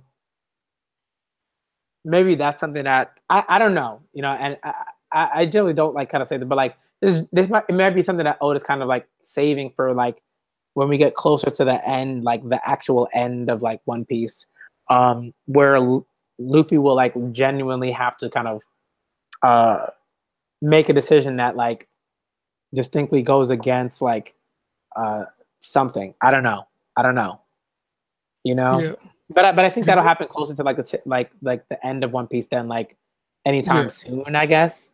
yeah, because there's like a Uh, broader theme idea I've been like throwing around recently. But like everyone talks about like inherited will, and like everyone keeps making these comparisons between Luffy and Roger, being like, oh, their personalities are like, they're this is like, this is like, even going down to the idea that Roger had the gum gum fruit back whenever, right? And mm, I don't like the idea that these people are just basically carbon copies, or that the idea that you, because you yeah. inherit someone's will, means you have to follow the code to a T. Like you have to be like, no, this is the thing. This is the will. You can't change it. You can't put your own spin on it. It has to be what it is, Mm, right? mm, And like, if Luffy is Roger, then why will he succeed where Roger failed? Is it just because Roger died too early and that's why he failed, or is there a mm. fundamental difference between their two philosophies that'll enable one to succeed and the other not to? Yeah, I think like it might be maybe right. I think like maybe somewhere closer to the end, like Luffy will um he might have to like it might be like a conversation like with like all of his crew members about like he might have to make like, you know, like he might have to make a decision, and like, you know, it's not something that he'll be able to, it's not a decision that he'll genuinely be able to make by himself. Yeah, Like he would have to have like a legitimate discussion with like every crew member to figure out like, okay, where do we move, like where do we move from here, because I can't make this decision by myself, right? And exactly. generally, Luffy is always just like, "Hey, I'm the captain. Okay, as a captain, that means I gotta do this thing, right?" But like Yeah, slowly but surely, we see that, like, right, like, and that's why I feel like Jinbei is such an important character, because Jinbei introduces that sort of component for that crew. Zoro as well, but I think Jinbei even more so. Like he's got this like sage, old man sage like vibe about him in Yeah. certain situations, and Yeah. I feel like that's like really key for Luffy. If Luffy's ever going to develop like significantly, Jinbei is like Jinbei has to be like a part of that to me. Yeah. I mean, that's the other thing I wanted to bring up was like, this is the thing, like, whenever I suggest a character needs to like change or do something, fans will tell me, oh, no, no, this is how they are. You just have to accept that this is their personality and they may have flaws, but, that's just how it is. You have to take them at their whatever they're like. And that's why they have their friends around them is to compensate for their flaws. But my idea is like, no, people want and should strive to be better because one, it's good for them to actually overcome whatever weaknesses plague them, but also because they love their friends or family and they want to be better for them. And Mm-hmm. that's something we never really saw in Sanji, where he's just like, no, this is my value. You take it as it is. And he's never considered, well, how does that affect my friends? Because in Water 7, people are like, oh, well, he had his friends there to take care of it for him because he couldn't do it. And we're like, yeah, that's the easy way for Oda to write him out of it and be like, okay, he doesn't have to change. What if he Mm-hmm. was in a situation where he is the last person that could have possibly done anything to save Robin? Would he have just stood there and says, no, I can't beat her, too bad? And then when Robin dies, just be like, oh, Robin died for me. I'm so sad, guys. Because, like, that's the thing at the end of Whole Cake, like, when we see him standing there thinking about Pedro, and people are like, oh, he's really sad and regretful and this. And, like, it's fine to be sad and regretful and everything, but if that doesn't mean he's actually going to fundamentally change something, then that doesn't mean he accepts that he has done anything wrong, Yeah, right? exactly. Yeah. It's like he's not accepting responsibility for anything. Like people tell me, oh, Pedro made his choice to go there and he's willing to die. I'm like, I'm not taking that away. Pedro made his choice. I'm not saying any of that. But Sanji also made a choice to get them into a situation that they should not have been in. They're already picking a fight with one emperor, and then Sanji goes and picks a fight with another. And then everyone just goes and like, oh, poor Sanji, he had no choice. He had to do this and that. I'm like, he's always had a choice, and he needs to accept the fact that he made the choice and take responsibility for what the outcomes of that were. Yep. Agreed. And I feel like um that's my thing, right? It's like it's almost like One Piece tries to kind of and I think in some ways that's like it succeeds like earlier on, right? Where it has these characters and these characters have like these traits and like they're very much so a part of their personalities, but we understand where they come from, Yeah, in a really exactly. substantial way. But like more recently, we have this sort of thing where it's almost like Oda's trying to kind of have his cake and eat it too, right? Where he's sort of trying to do this episodic kind of like sitcom, like not even sitcom, but just like almost like episodic, like Simpsons kind of, thing where here are these like poignant moments that occur within these episodes um, or arcs, whatever, and then and the characters seem to really go through things Yeah, and think about their actions and stuff like that within those moments. But then outside of those moments, it's like nothing happened, or maybe something did happen, but the impact was so like negligible that it's almost like a little like really, like come on, you yeah, it know. kind of plays into the thing I've been talking about. Like, Whole Cake Island just lacked any kind of consequence, right? And a big part of like people learning to change or grow is when they have their preconceptions challenged and like, there's a consequence to one of their actions, right? Hmm. And this entire arc, Oda's just been like reinforcing Sanji's already set beliefs that, oh, you are kind, you are this, you are that, right? And Yeah. he's like, oh, if you never actually challenge his idea that, what would happen if something went wrong and it's your fault, then of course he's never going to change. And that's the big thing with the bomb cuffs. He's just like, oh, Sanji is kind in this. I'm like, well, where was his kindness when he treats like any transgender characters in One Piece? Mm. Suddenly that just like goes out the window and people are like, oh, that doesn't matter anymore, right? Yep. Because even the ones that are like, oh, the idea that, oh, he would show acceptance for them by somehow like wearing heels and dresses and like fighting, and then would be like, oh, I've accepted these characters, right? It's like, no, he's appropriating a lifestyle that he doesn't really believe in to show acceptance, when the easier Hmm. thing he could do is just not be a dick to them. Like, Yeah. it's a simple solution. Just treat them like people. Yeah.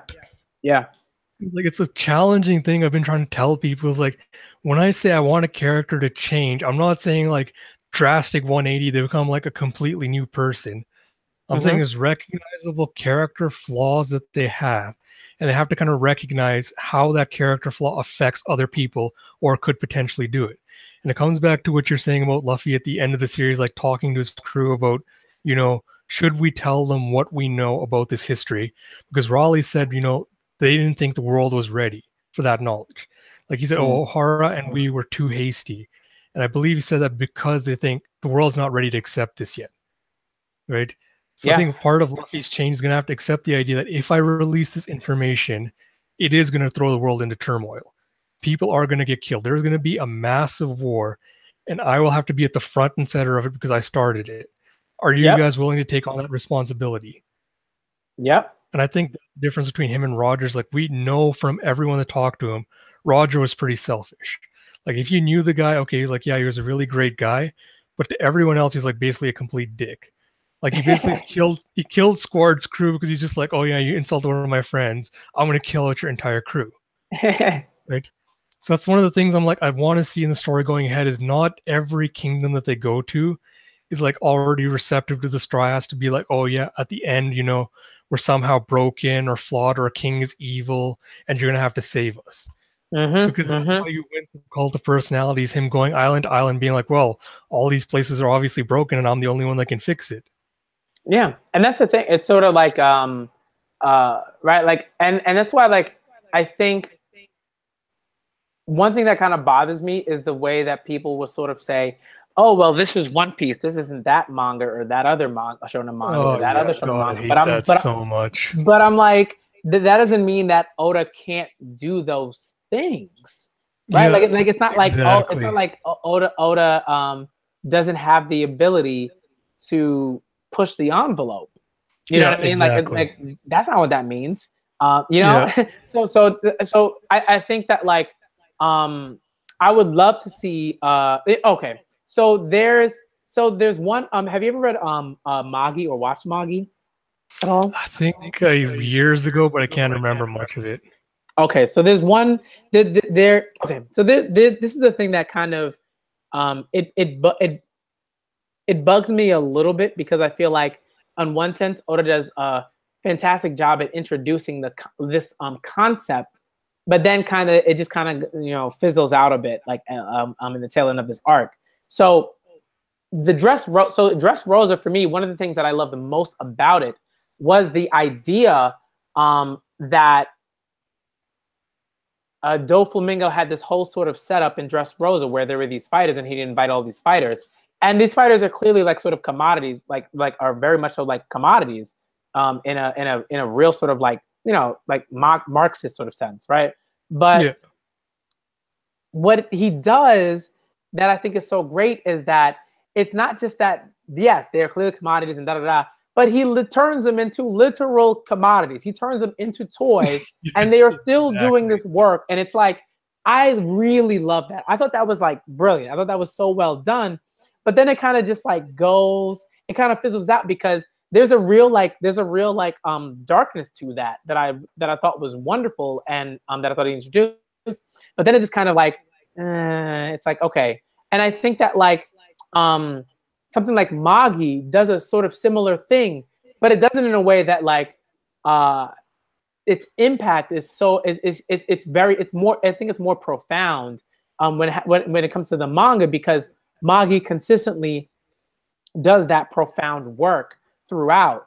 And I feel like that's not to say that One Piece doesn't do that, but I think like the New World kind of like tries to do these things, but the sort of profound nature of them kind of like floats away, because Oda's doing all these other things that aren't so profound, and really kind of and they take away from that, like the whole Yeah, thing with the bird cage, and characters that just aren't particularly useful or novel, I guess, or whatever.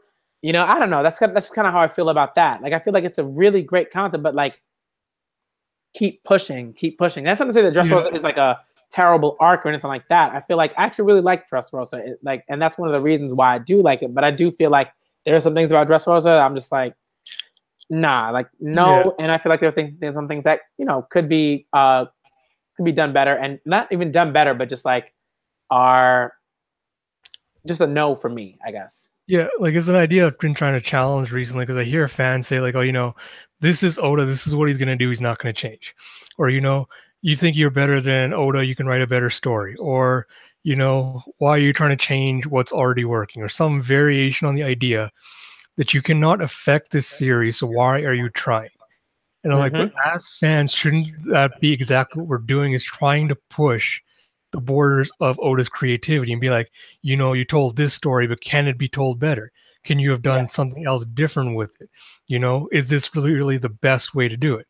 Because I think a lot of fans assume that whatever Oda's idea is of the story is the best one that can be told. Or even if it isn't, it's like, it's his story, we shouldn't be able to try to affect it. But I'm like, but that's not how you get a better story. Because Oda's works are limited by his life, like the way his life has led him, right? So he's known certain things, he's lived a certain kind of life, and that kind of boxes in what kind of knowledge he knows. If you want to tell a really universal story like people keep saying One Piece is, you have to bring in those different perspectives and kind of push the borders of what you're trying to say. And to kind of go back to the title, like what I was talking about in Dressrosa, like, and sort of like to add to this point that you're making, like, the arc in Magi that I'm like referring to is like, it's like the basic premise of it is like there's a magic kingdom, right? And on the surface, everything is like, yay, we have all this magic. Look at we have all these magical tools. Look at our advancements and da da da da and everything like that. And the protagonist is like, yo, this is dope. Like because Aladdin is like he's a Magi, like he's like extremely powerful like magician in his own right. But like what Magi does is it sort of says, if it sort of flips it and it says, no, actually what's happening is that there are levels to this magic country where there's like an actual level where there are people that are basically living in like squalor, and their mana, they're like of life force, or if you want to call it like that, their magic, like their life force, which is like sort of the magic in the world, is being used to maintain the top level of this magical world where everyone sees that everything looks really nice and it's a utopia and da da da. And it's just really great because it's not just that that's what's happening, but that this is revealed, and the leader of this world actually has to do the work of saying, oh, this is not, like, he has to do the work of realizing, yo, like this is not something that I should be doing because it's all horrible and evil. Yeah. And he has to go about making change, right? Whereas with One Piece, Doflamingo, it's just like, okay, let's just like kick Doflamingo's butt and then get him out of here, and then let's get the king who knows what's up, and then all will be well again, and let's turn the toys back into real people, and let's free them, and and it's not to say that's a bad thing, but it's like there's a difference, you know what I mean, in terms of like culpability and accountability, right? And like accountability, right? Where it's like Doflamingo never has like any like accountability. Doflamingo's just like, I'm just a terrible like person, and I've had this like past, but I'm still gonna continue to be a terrible person. I'm gonna go to jail, and I'm gonna make this speech, and I'm still gonna be this terrible person.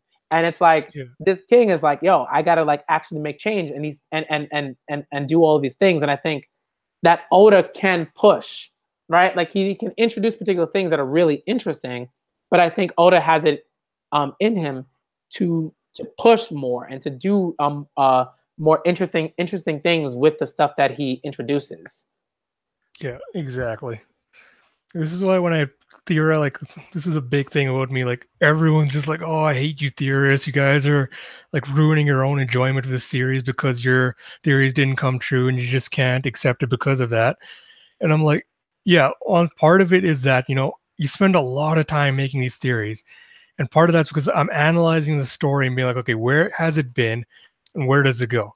And somehow people are thinking like, no, I'm just coming out with like cool ideas and just like tossing them at the wall to see what sticks. And I'm like, no, I'm legitimately trying to analyze. This is where the story has been. This is where Oda could take it, but this is how he could push it further. Yeah. And so sometimes, yeah, if he gives me an idea that's worse than what I came up with, of course I'm going to be disappointed because I'm like, I expected better of Oda. But if he comes up with something that's way better than what I theorized, I'm not going to be like, oh man, this is not what I theorized. This sucks. I'll be like, holy damn, I never saw that coming. Like, that's pretty awesome. Mm-hmm. I think people miss is they think when I'm criticizing the series, I'm somehow saying, oh, you know, this is trash or you guys are trash for liking it. I'm like, no, Oda's obviously plateaued and he's just like getting praise for mediocrity. And I kind of wanted to push him past that. Yeah. Because I know he can do better. Like, come on, if you tell me Whole Cake Island is the best story he could have told for that arc, or you know, it's like, oh, wait for Elbaf and then it'll all make sense. It's like, no, I'm judging it based on what he's given me, and I don't see why it couldn't have been a great self-contained story. Yeah. And I think like I can understand if people sort of say like I liked Whole Cake Island. Okay.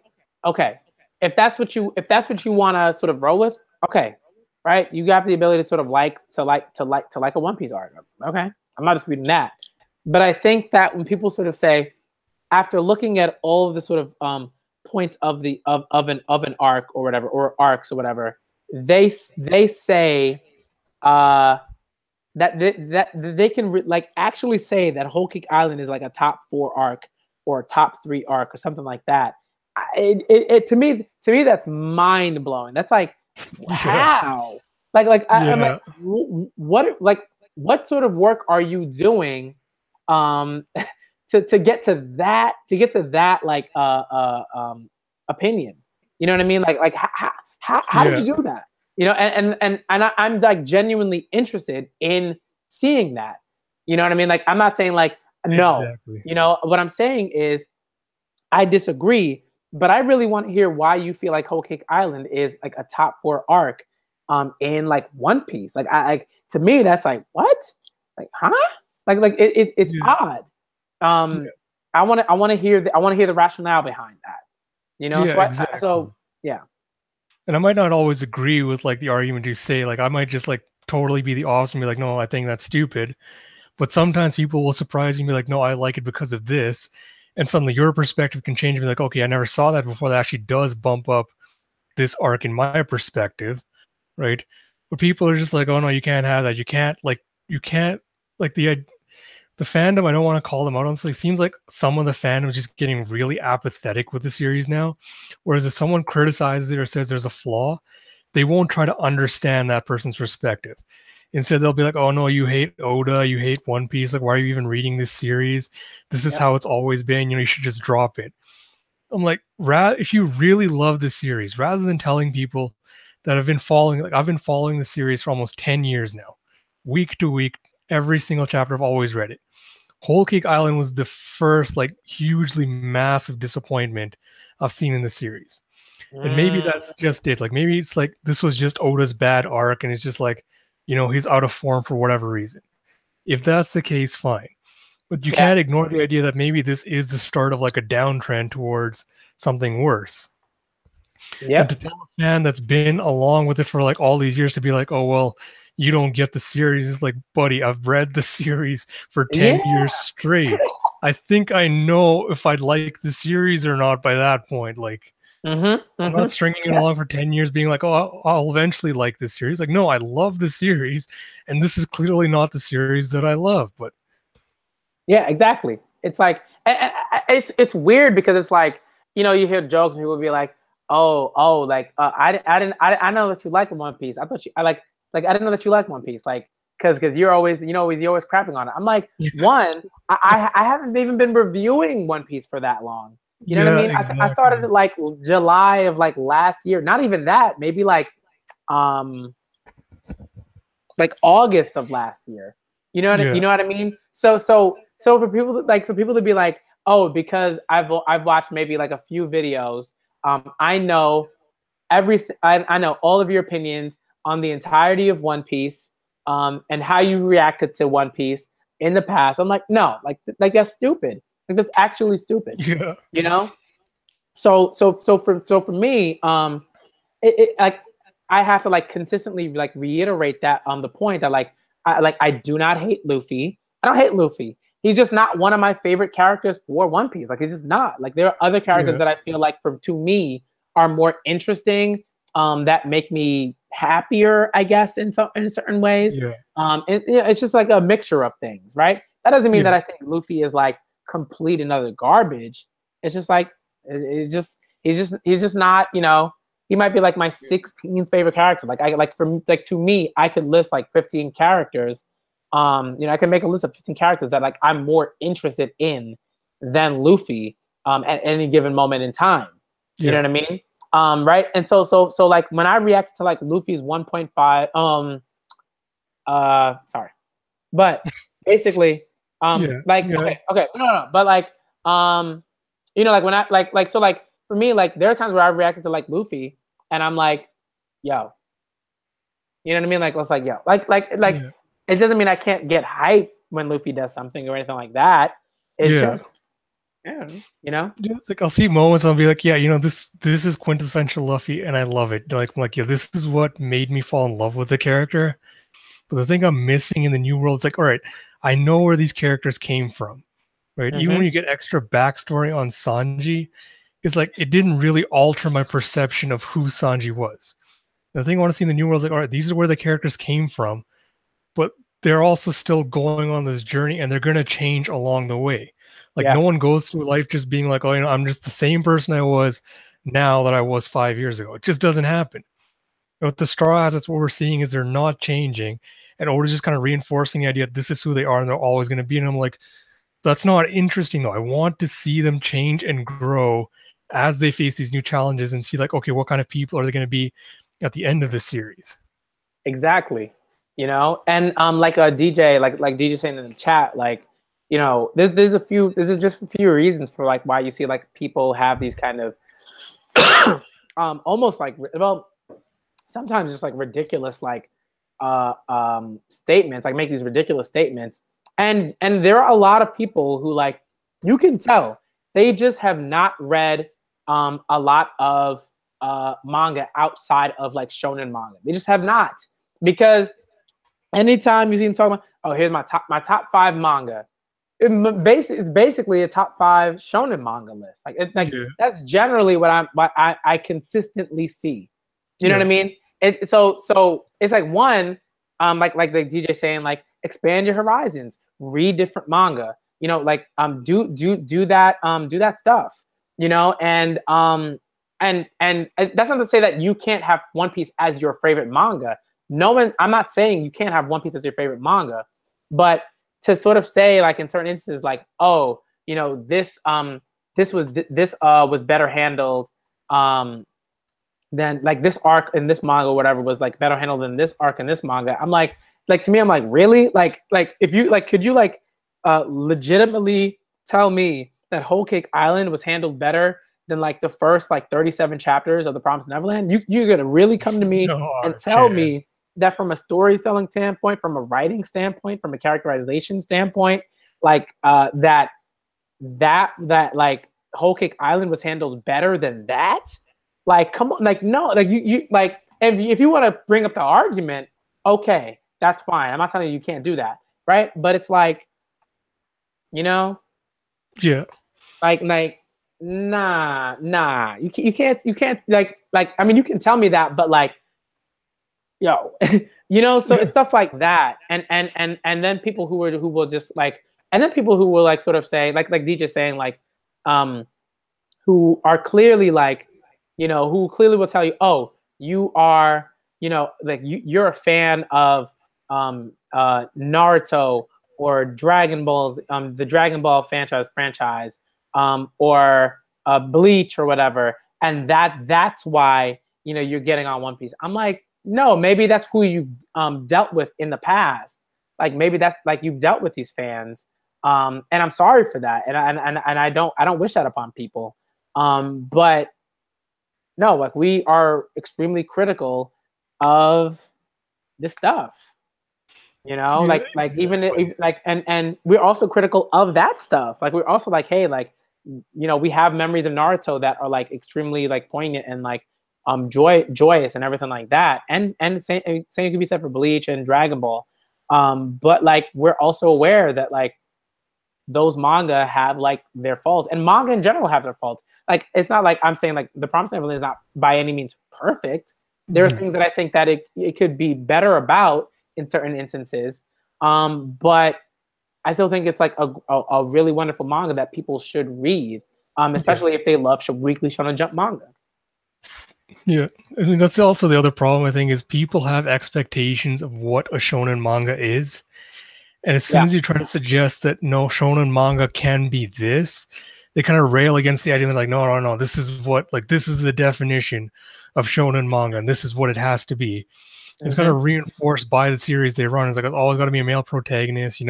Sexual assault is always funny.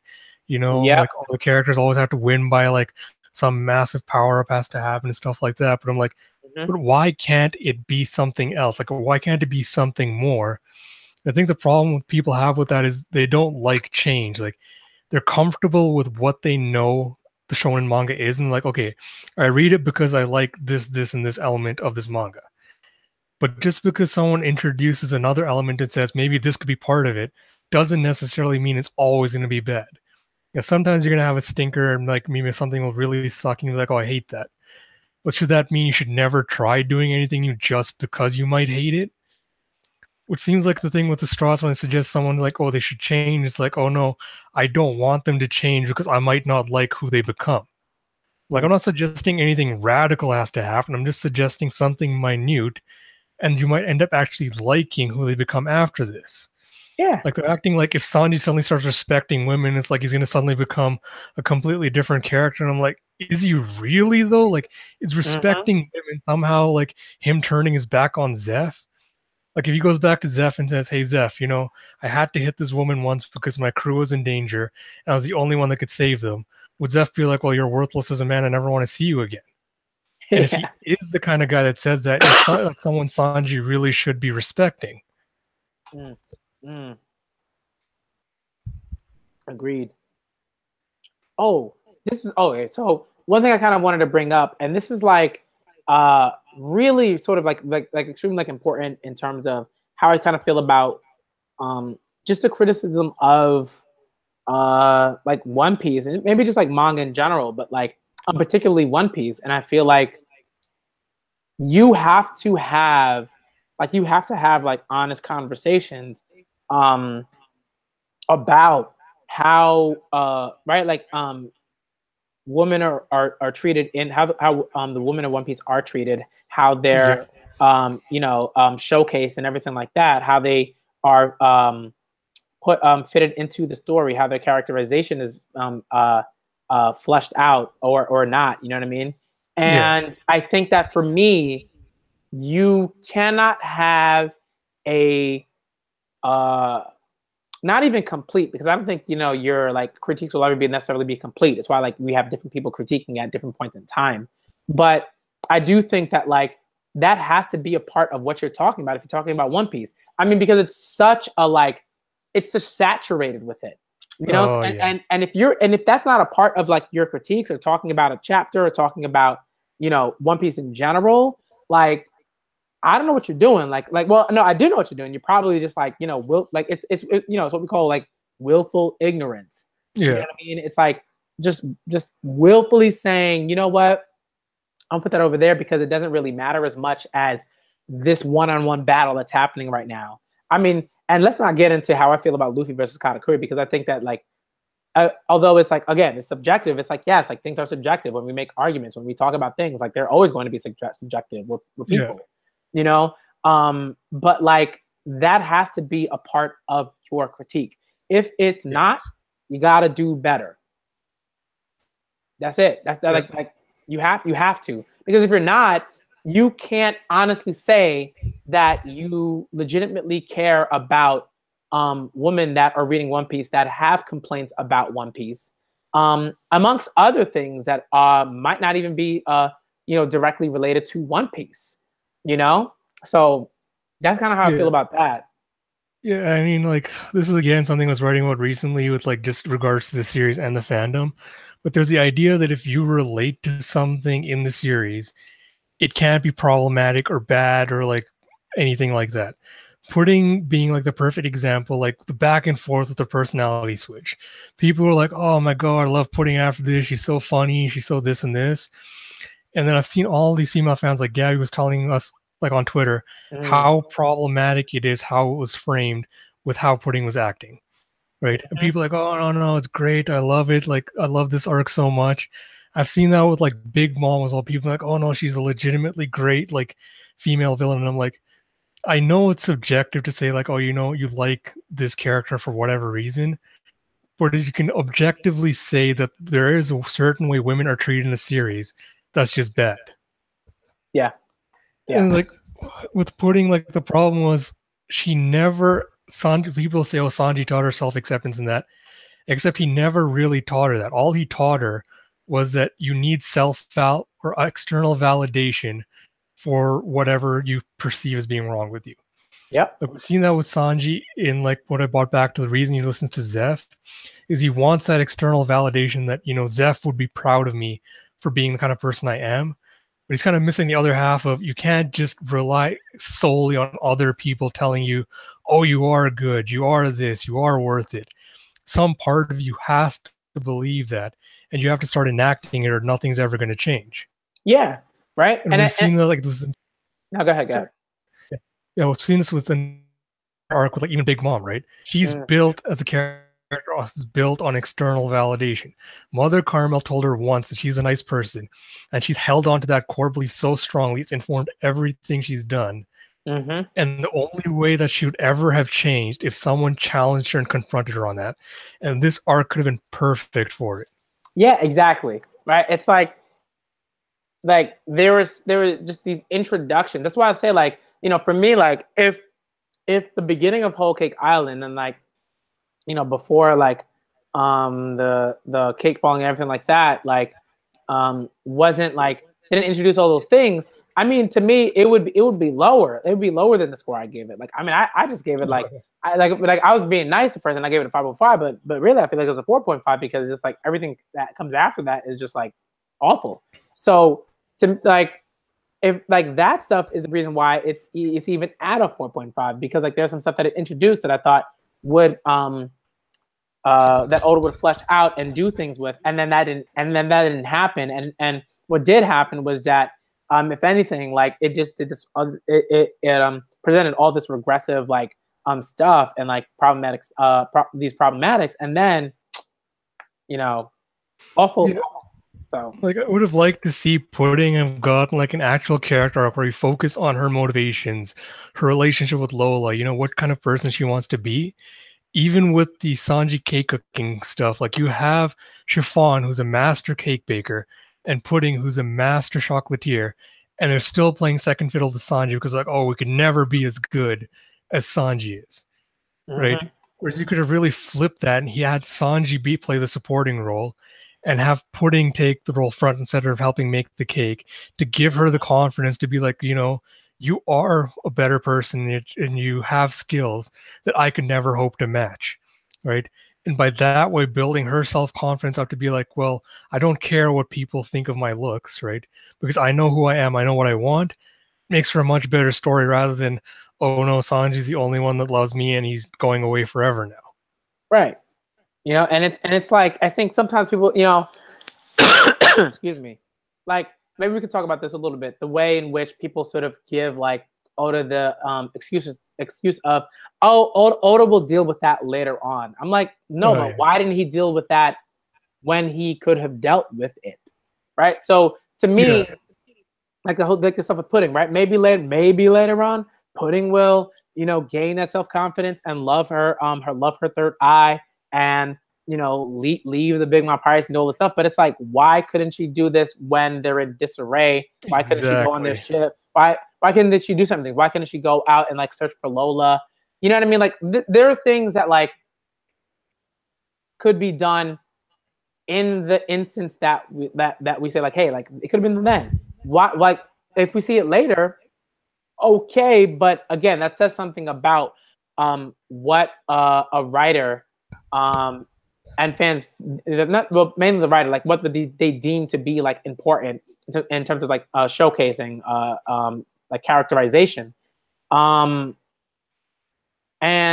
so one thing I quickly wanted to sort of talk about that I guess I mentioned, and just on like my reaction to like the whole cake, like the end Whole Cake Island chapters, like there was like that bit where like Oda sort of inserted like all this stuff about Brûlé and Katakuri's relationship and everything like that. And I was like, well, yeah, but he could have introduced that stuff during their battle.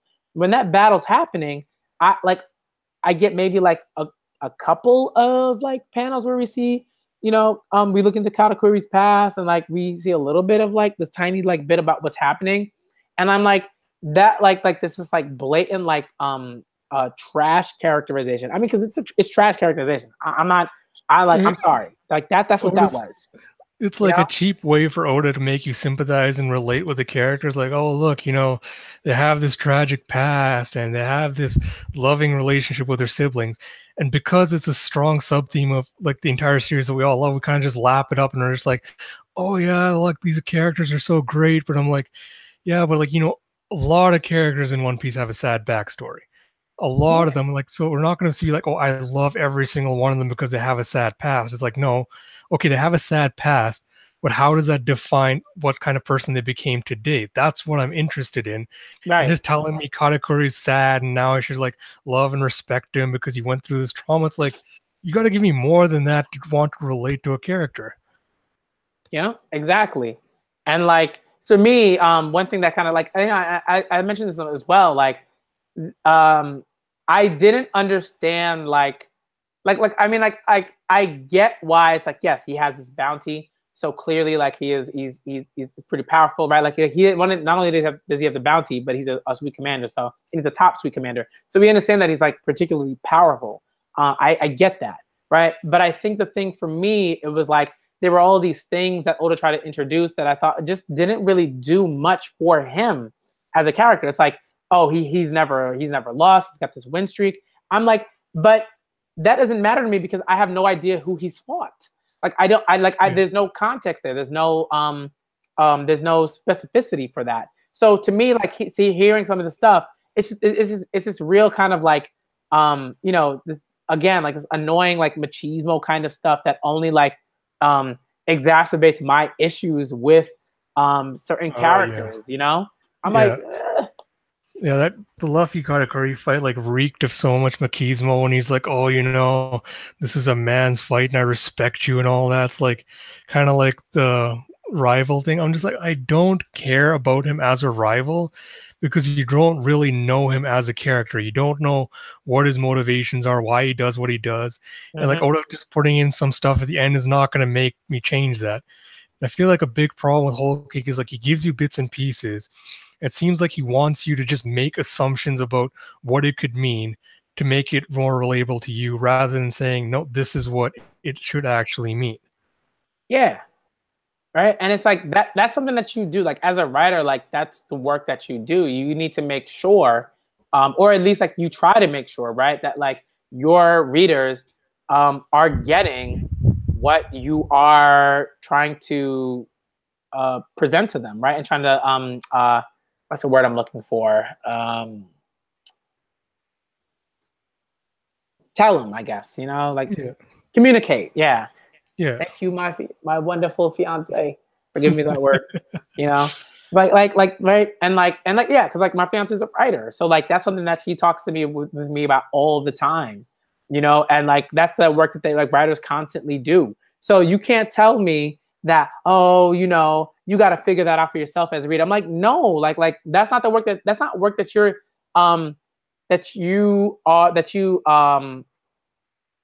are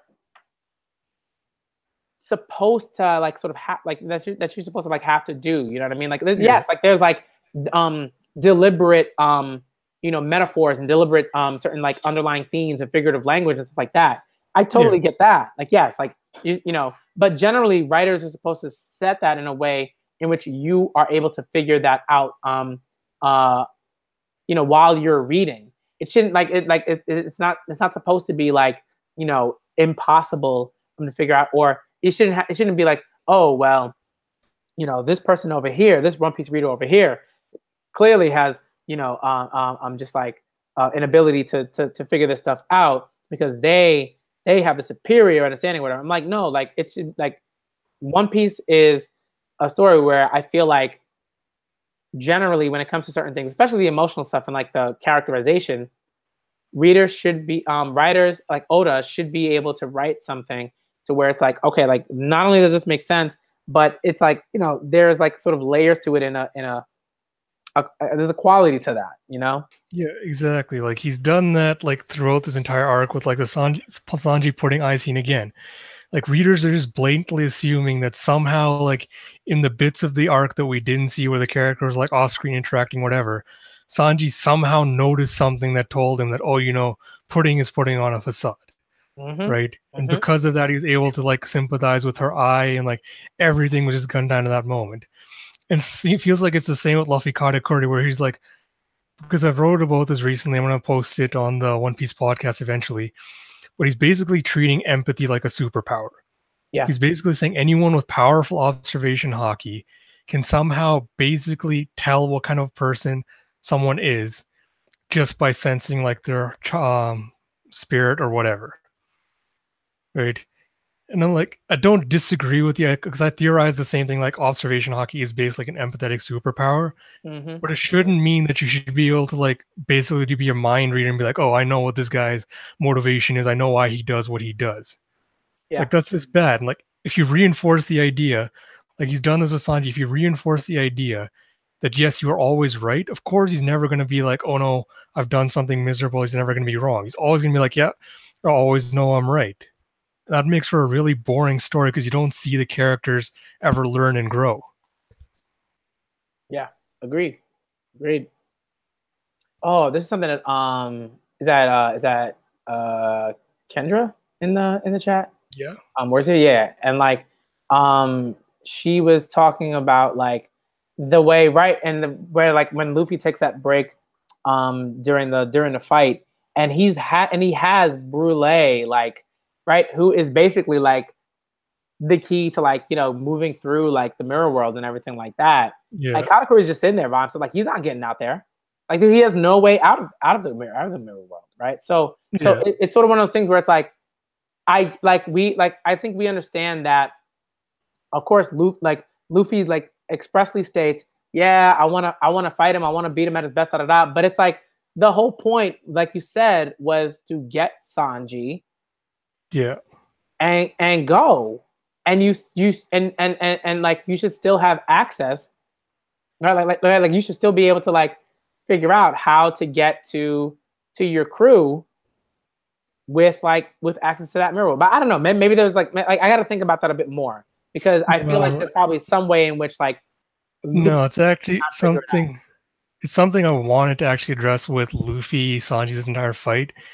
Is that like through the entire series, you never really consider the consequences of anything they do. Because always the Straw Hats are always right. They go to some place, they always beat up the bad guys, they always rescue the good guys, etc. Whole Cake could have been like the first chance where we actually flipped that. Like at the end, I would have loved to see Big Mom just being rampaging around the island, and the Straw Hats realizing that they have to accept responsibility for at least part of it, because they went in there, they destroyed her cake, they invaded her territory, and yeah, Big Mom is of course the one, they can't control her temper tantrums, but they're still the ones that kickstarted it. Yeah. Even when they leave Jinbei at the end with the Sun Pirates, right? People are like, oh my god, it's so great, look at Luffy's trusting Jinbei, like, oh, he's a future Straw Hat. And I'm like, that's one side of it, but is that really Luffy's best responsibility as a captain? Because he picked this fight all the way back.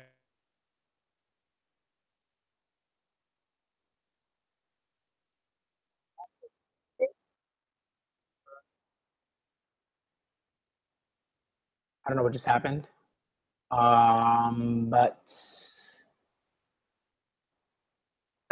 don't know what just happened. Okay, but Ash will be back. I'm pretty sure Ash will be back. So we're just gonna keep talking, right? Like it's just like, yeah, it's like it's just the whole like kind of what we're talking about in the chat. like the stuff with. Oh, okay. Ash is back. Okay, okay. Ash, Sorry about that, guys. The video cut out for a second again. no, it's cool, man. Don't worry about it. Yeah, so when he's told her, like, oh, repeatedly, I want to come pick a fight with you and then, like, take over your territory. Then at the end of Whole Cake Island, he's suddenly like, oh no, I have to escape to, like, honor my friend's request to get away, right? It's like, well, where's all that cockiness suddenly now where you're just like, oh, I can take down Big Mom, you know, it's not a challenge for me. And suddenly he's like, oh, I'm putting off responsibility on Jinbei and the others to save me. It's like, yeah, they're making the decision to help you get away, but you're the ones that started this mess and you're basically just letting other people clean it up for you so you can escape. And I'd Mhm. be okay with that if that actually meant he would learn something from this. But when he goes to Wano, is he suddenly going to be like less impulsive, less headstrong? Is he going to have to like actually change his actions? He's not. Yep. So telling me he like, oh, he does this and this, like he's not growing as a character because again, everything is just going his way. Yeah, exactly.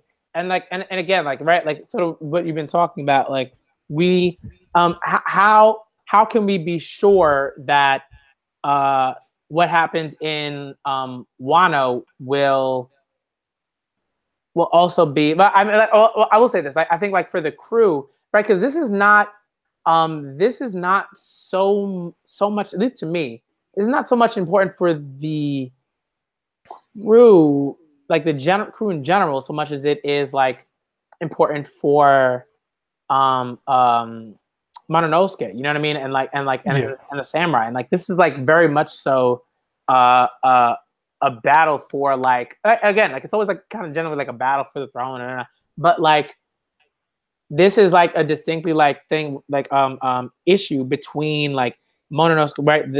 That family and the shogun and the current shogun of Wano, and Kaido, right? And I'm not even sure that Kaido will be like chilling around Wano like when they get there, or if he even will be there while like Zoro and Law and the rest of that team is there. I'm not sure because for me, I feel like it makes more sense. Like it would like it would make more sense for Kaido to just kind of go do his own thing. Like I don't feel like um Kaido is someone that they can legitimately face directly right now. And I think that like if they set that up, I think you get another sort of instance where they downplay like the strength of a Yonko. And we just and then we really have to sort of worry about what Oda is doing and what Oda will do after that instance. So I think that this is like Wano is particularly crucial, um, because it sort of it'll sort of let us know where is Oda in terms of like the writing. What does he want to do in terms of the Yonko confrontations, stuff like that. You know what I mean? Yeah, agreed 100%. Like I'm so excited for Wano because I'm like, I keep saying this and people are like, oh, I don't know, what are you talking about? But this is really Oda's chance to kind of like prove himself and say, I haven't lost my touch. I actually am growing and like developing as a writer. And Mm-hmm. like this really could be like a top 3 arc for me. Now it's gonna just be like my little Wano theory plug for what I expect from the series, but Mm. like Wano Reverie, I see it as being like Water 7 Enies Lobby, two Ah, parts of like the same kind of arc. Now, mm. I'll plug a theory editorial later on my Twitter that I wrote about Wano, but Cool. my idea is that Kaido and Vegapunk are basically Frankenstein and his monster. So Ah, that okay.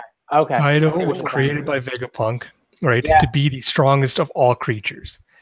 And now we know we've seen before in Caribou's cover story that he went to what's presumably Wano, and there's a weapons factory on there. Mm-hmm. Mm-hmm. So and we know that like Doflamingo has been buying weapons from Kaido in exchange for smiles, and he's been doing weapons trading.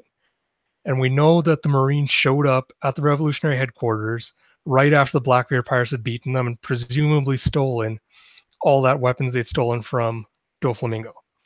Now, Koala mentioned that the weapons were made from something like drunken iron ore or liquor iron ore. Mm. So what if that's a metal that's only specifically found on like a very few islands? Okay, I got you. I got you. Yeah. So my theory was like people like, oh, Green Bull's going to show up at Reverie. Is like going to show up at Reverie? My theory is no. Green Bull is going to show up on Wano with Smoker, Tashigi, and Vegapunk to investigate the weapons smuggling. Yeah, that would make Wano. I mean, it like just that hype alone, like that'll make Wano like Yeah, they just jump it up, because right? Because like the introduction of Vegapunk. I mean, like I've got like so many massive theories around Wano happening, but like I'm focusing, like I wrote a theory focuses on Zoro, Chopper, Frankie, and getting development during that arc, and I can tell you very specifically how it's going to happen. hmm. So like I do see Kaido being on the island, but this again is like this, again, two parts of a quicker question, because I think Kaido has to be at least partially taken down by an alliance of all the supernovas. Oh yeah, I So agree. you're gonna have to have at least part of the fight be him taking down by that. But he Yeah, can't go down from just that. and Part then of it has yeah, to be yeah. Luffy taking him on, because if Luffy, because I know the most prominent theory right now is Blacker is going to have 3 devil fruits by the end of the series, Hmm. I right? And if agree. Luffy wants to even be like have a respectable chance of taking him down, Wano's going to have to be like a big power jump for him.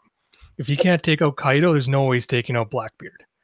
So at Hmm. least part of it's going to be like, okay, the supernovas try to take him down, they fail. Luffy's going to have to step up, and I'm 1,000% positive he's going to awaken his fruit on Wano. Yeah, yeah. And if we want to go into like the whole responsibility angle of him like finding out like what it really means, we know Moria lost his crew, right? And if you look at the pre-time skip pictures, like when he was like Prime Moria, he doesn't have those weird stitches on like where his neck is now, right? Oh yeah, yeah, And yeah. it's like, oh, how did he lose it? I think Kaido is like a master torturer. Oh, So I think I he yeah, forced Moria to watch as he cut up his crew one by one, and then he finally did the same thing to Moria, and that's why he has those little stitches there, is because he had to sew himself back up. definitely. Now, if you imagine the same thing happening to the Straw Hats, like they just lose terribly, and Kaido's like, I'm gonna torture them one by one unless you can stop me. And you have Luffy lying there just like completely powerless, unable to do anything, that being the moment he awakens his fruit. Mm. I like it, and I feel like yeah, the awakening has to be similar to kind of like what Rayleigh was talking about, but no, yeah, similar, right? And like it has to be like an extreme sort of situation where I feel like that's generally what happens with other devil fruit users. I don't think it's sort of like, oh, if I train extensively enough, right? Like to me, you'd have to do like some like Netero Hunter x Hunter like type training to awaken a devil fruit to me, because I Yeah, feel like it's got to be like something that's like connected to like a deep like soul like core yeah. response to something, Yeah, see, my so idea is yeah. basically it's going to be like a traumatic event has to trigger it, Mhm. right? So you have to be at like death's door, and a traumatic event like basically triggers it as like an off switch. But Mm. this is like me going into like a bunch of theory stuff I've written for the podcast. Like I'll put it out later, but like it's extensive stuff I've written on this. Okay. But now that we know we're heading into Wano, let's talk about like the because this is the thing. Like Whole Cake Island could have been the arc that was women positive. Hold on, give me Now one we're sec. going in. Keep Yep. talking, keep talking. Give me one sec. Okay. Go ahead. Yeah, so Wano, like Whole Cake Island could have been the women positive arc, and it was a failure at that. Now we're going into Wano, and we know it's going to be sexist. Like Kinemon's reactions to Nami and like all the samurai and old timey stuff, we know Wano's going to be supremely sexist. So the question is Oda just going to kind of play into that again like he did with Whole Cake Island, or will he actually turn it around and actually call that sexism out? Because if I'm right about Tashigi being shown on Wano, I want her to have a decent character arc. Like she's one of my favorite characters, and I feel like she's really been shafted for a lot of the series. So if she comes to Wano, I want her to get a character arc that ties in with Zoro. Because the thing that I loved about Zoro way back in the beginning was his rivalry was born out of one he had with a female friend. Like he looked up to her and respected her, and he's like, "You're who I want to be." And ever since that, we've kind of just seen him regressing to the point where he's just like, "Oh, I'm so powerful. Like you women have nothing on me." And it's just like been reinforced with Tashi, where it's like the idea that she kept saying of, "Oh, you're lucky to be born a man, and I was born a woman. I'm unlucky." because both of them have this idea that being a swordsman means being supremely powerful. Like basically you have to have physical strength. And Yeah. on Wano, I want to see that challenged. And the only way I see that challenged is if Zoro loses the Wado. He has to lose the sword the Kuina gave him, and he has to have it shattered against an opponent. Mm. And my like ultimate wish for this, like I really want this so bad, is for it to be a female swordsman with the mythical Zoan Oni devil fruit. Do you feel Because like the show? Do you feel like that'd be like? Do you feel like? Well, I don't know. I don't know how it works. The sort of like. Well, no, it doesn't matter because I think like that would be interesting to me. Like if Oda sort of had the current shogun. Have they said that it was a guy or not? they haven't. Like I'm guessing Right. is more than likely going to be a dude, but like the fan theory is basically that the Shogun's going to be the strongest swordsman on Wano, so Zoro has to face him. Mm, I'd rather see that the Shogun is a puppet and the Kaido and whoever this other mysterious person are just basically controlling him. that'd Like be he's just a figurehead on the throne. mm, It's like I made this theory a long time ago. Like, what if the power behind the throne was a woman who was just like, who was living in a sexist society, but she's just like, no, you know what? I'm not being able to live up to my full potential here. mm. So she goes behind the throne. She's the one pulling all the strings. That'd be Right. interesting. I'd like to see that. I'd like to see Because that a lot. especially with Zoro's like sexist attitude towards women, Mm. having a woman be the one to beat him down and then break his Break the swords sword, yo. would be so great because then Yeah. he'd have to reevaluate everything he thought. Right, and it's not like Zoro can't keep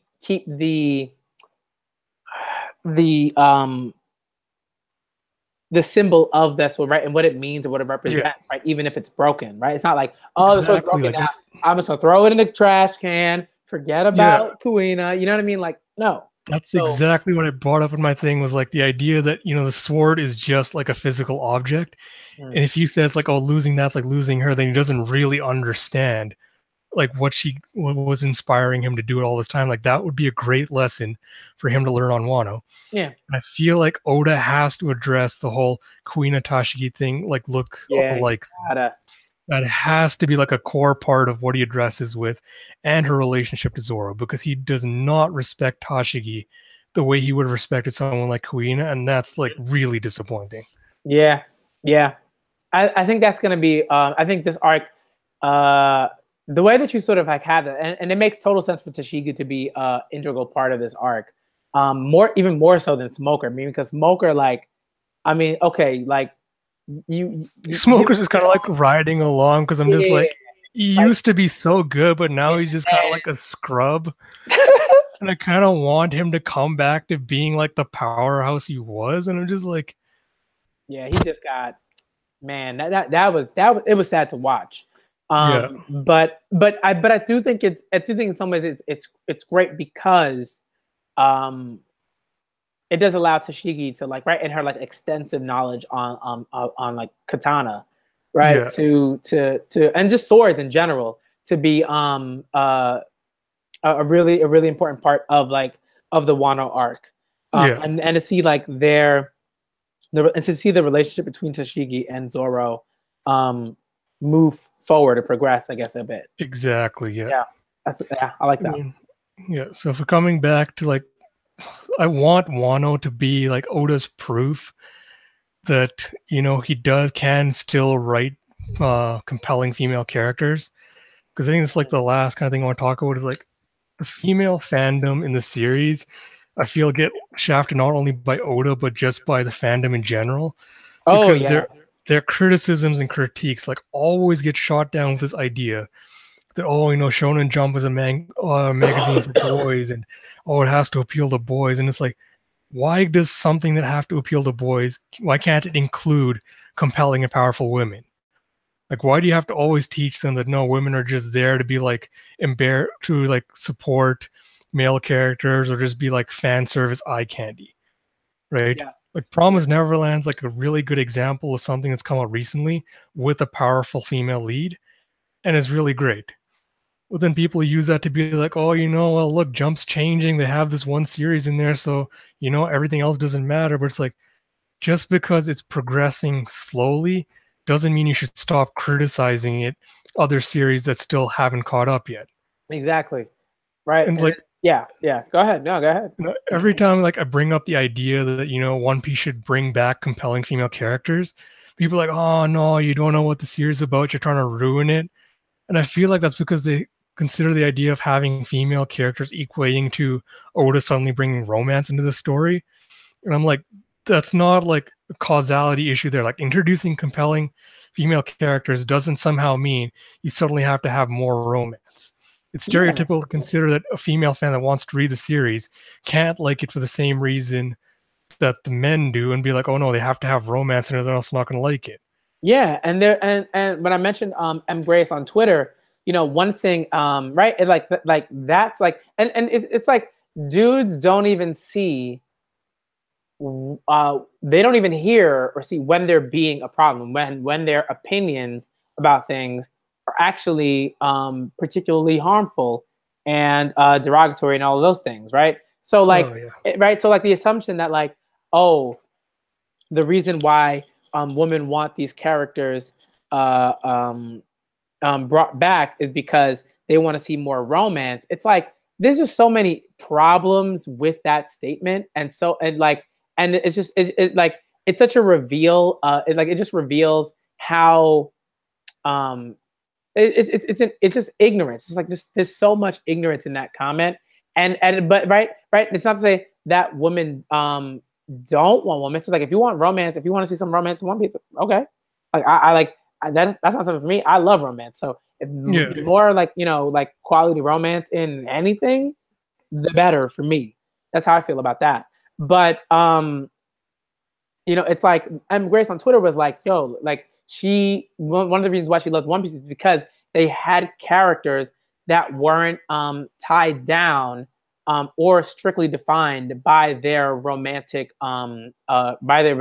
relationships, right? And that's not to say like she's not right, like she's not saying that she doesn't want that, Yeah. right?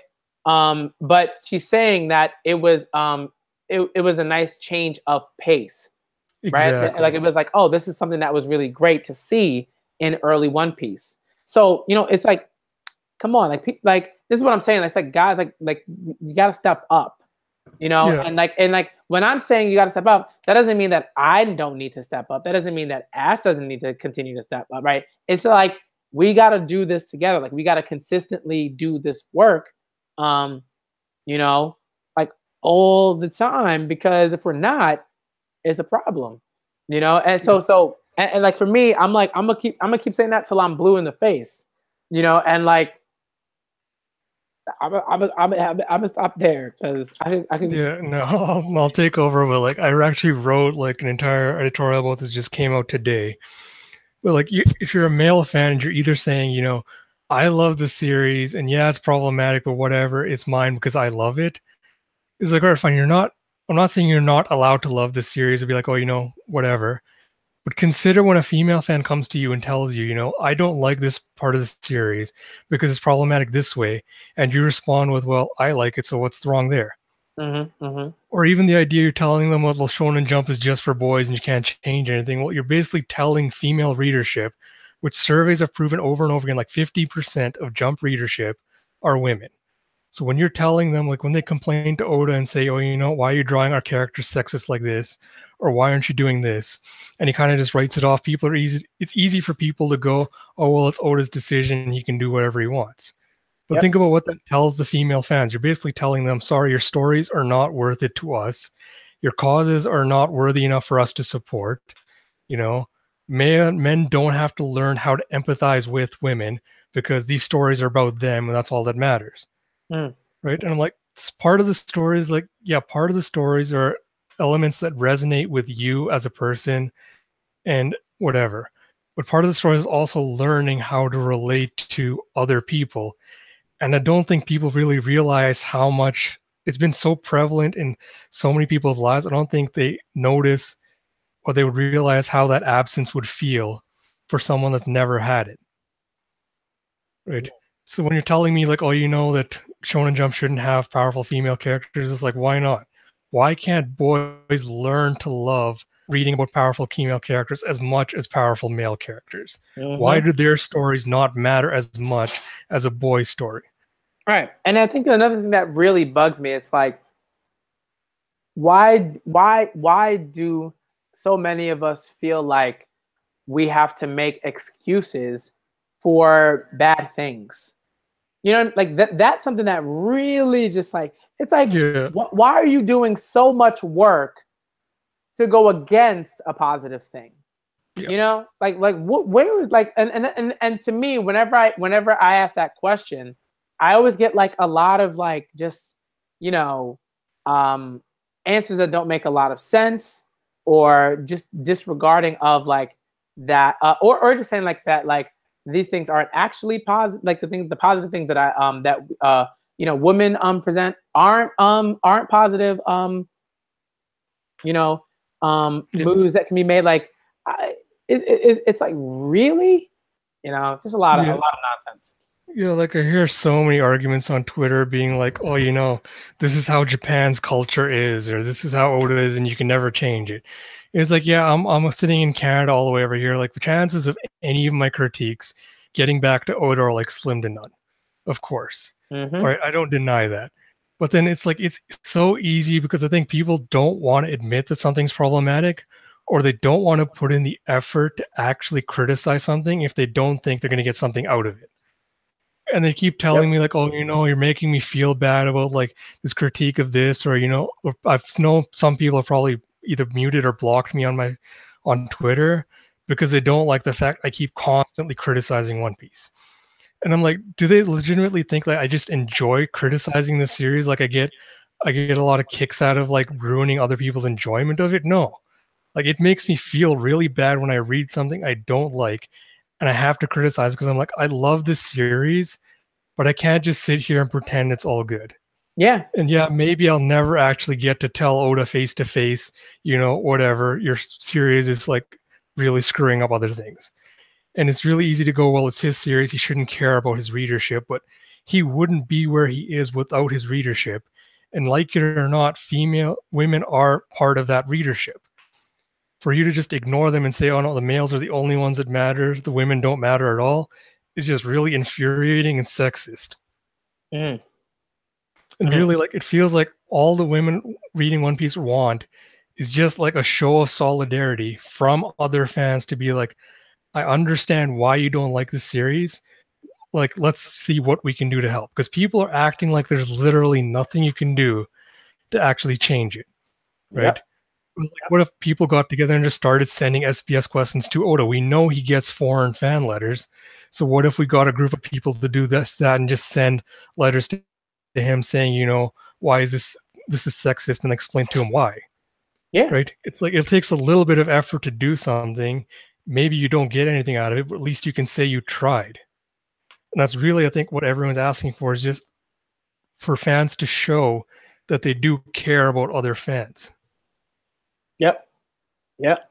And And and it's just like, and it's really interesting because I just like, I think, at least for me, like I think there are people who just so like they so much like they don't want to change, like they so badly want to like hold on to whatever it is that, you know, currently like defines them and keeps them like, yeah, I don't know, like happy or whatever, you know, even if it's at the cost of other people. Like yeah, that to me, like that's like to me like it, like I mean I like there like I legit like sometimes like I get to sleep just like later than I should because I'm just thinking about it. And I'm like, I don't understand how you can at on one instance in one instance be incredibly empathetic to the plight of a group of people, and then on the other hand, right, like who are marginalized, and then on the other hand, and marginalized and oppressed, right, and on the other hand, be extremely apathetic for another group of people that are also marginalized and oppressed, right, like, and it's just like that to me, like it's like yeah. how how? Yeah. You know, so I just don't, I just don't. Doctor Slump is a dope manga. If anybody, if you haven't, if people haven't read it, I remember I was in Roger's Weekly Shonen Jump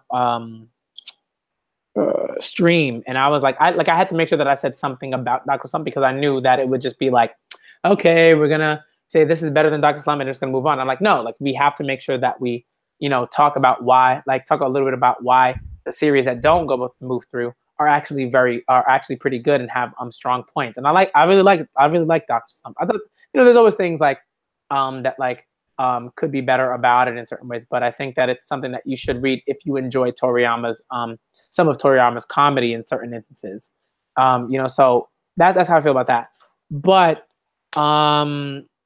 yeah, we gotta have more Tashigi. I think. I think she could be way utilized so much better because I felt like when she was introduced, I was like, oh, this is gonna be really interesting, that relationship, and then it just kind of like became. Yeah, she had such a compelling character arc back in Logetown, and it's just kind of like been put on hold, and like there's been like no indication of anything's actually gonna happen with that.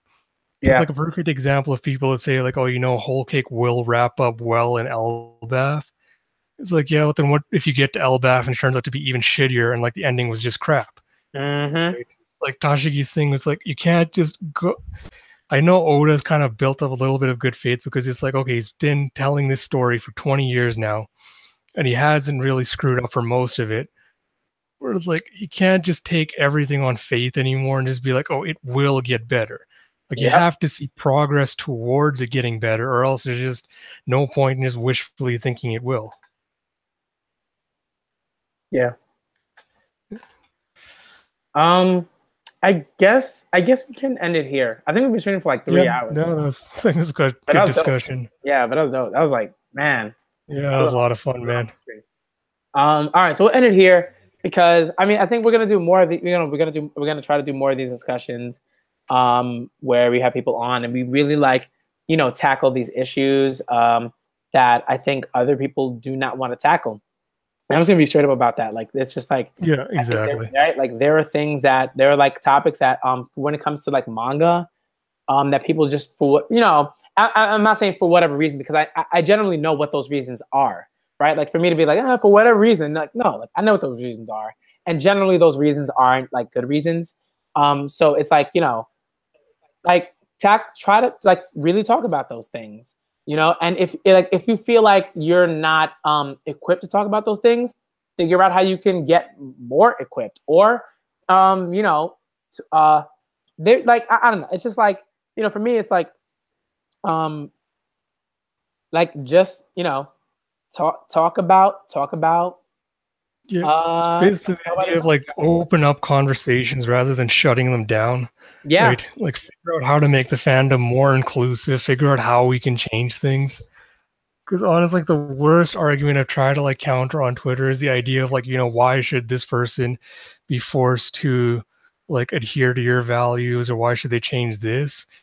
It's like, well, if something you're doing is hurting people, right? Especially your fandom, maybe you should consider why it's doing that, what you could do to change. Because it can't tell you anything else other than you should care about other people because other people care about you. Right? Yeah. So if you were one of these people that was going through one of these moments where you felt like you loved a series, but it wasn't like being kind to you, wouldn't you want someone else to do the same thing we're doing for other fans for you? Like it's not a hard concept to really grasp, but I don't know why so many people can't get it. Yeah. It's weird. I mean, well, my fiance always says this to me. She's like whenever, it's like something that like it's sort of similar, and to like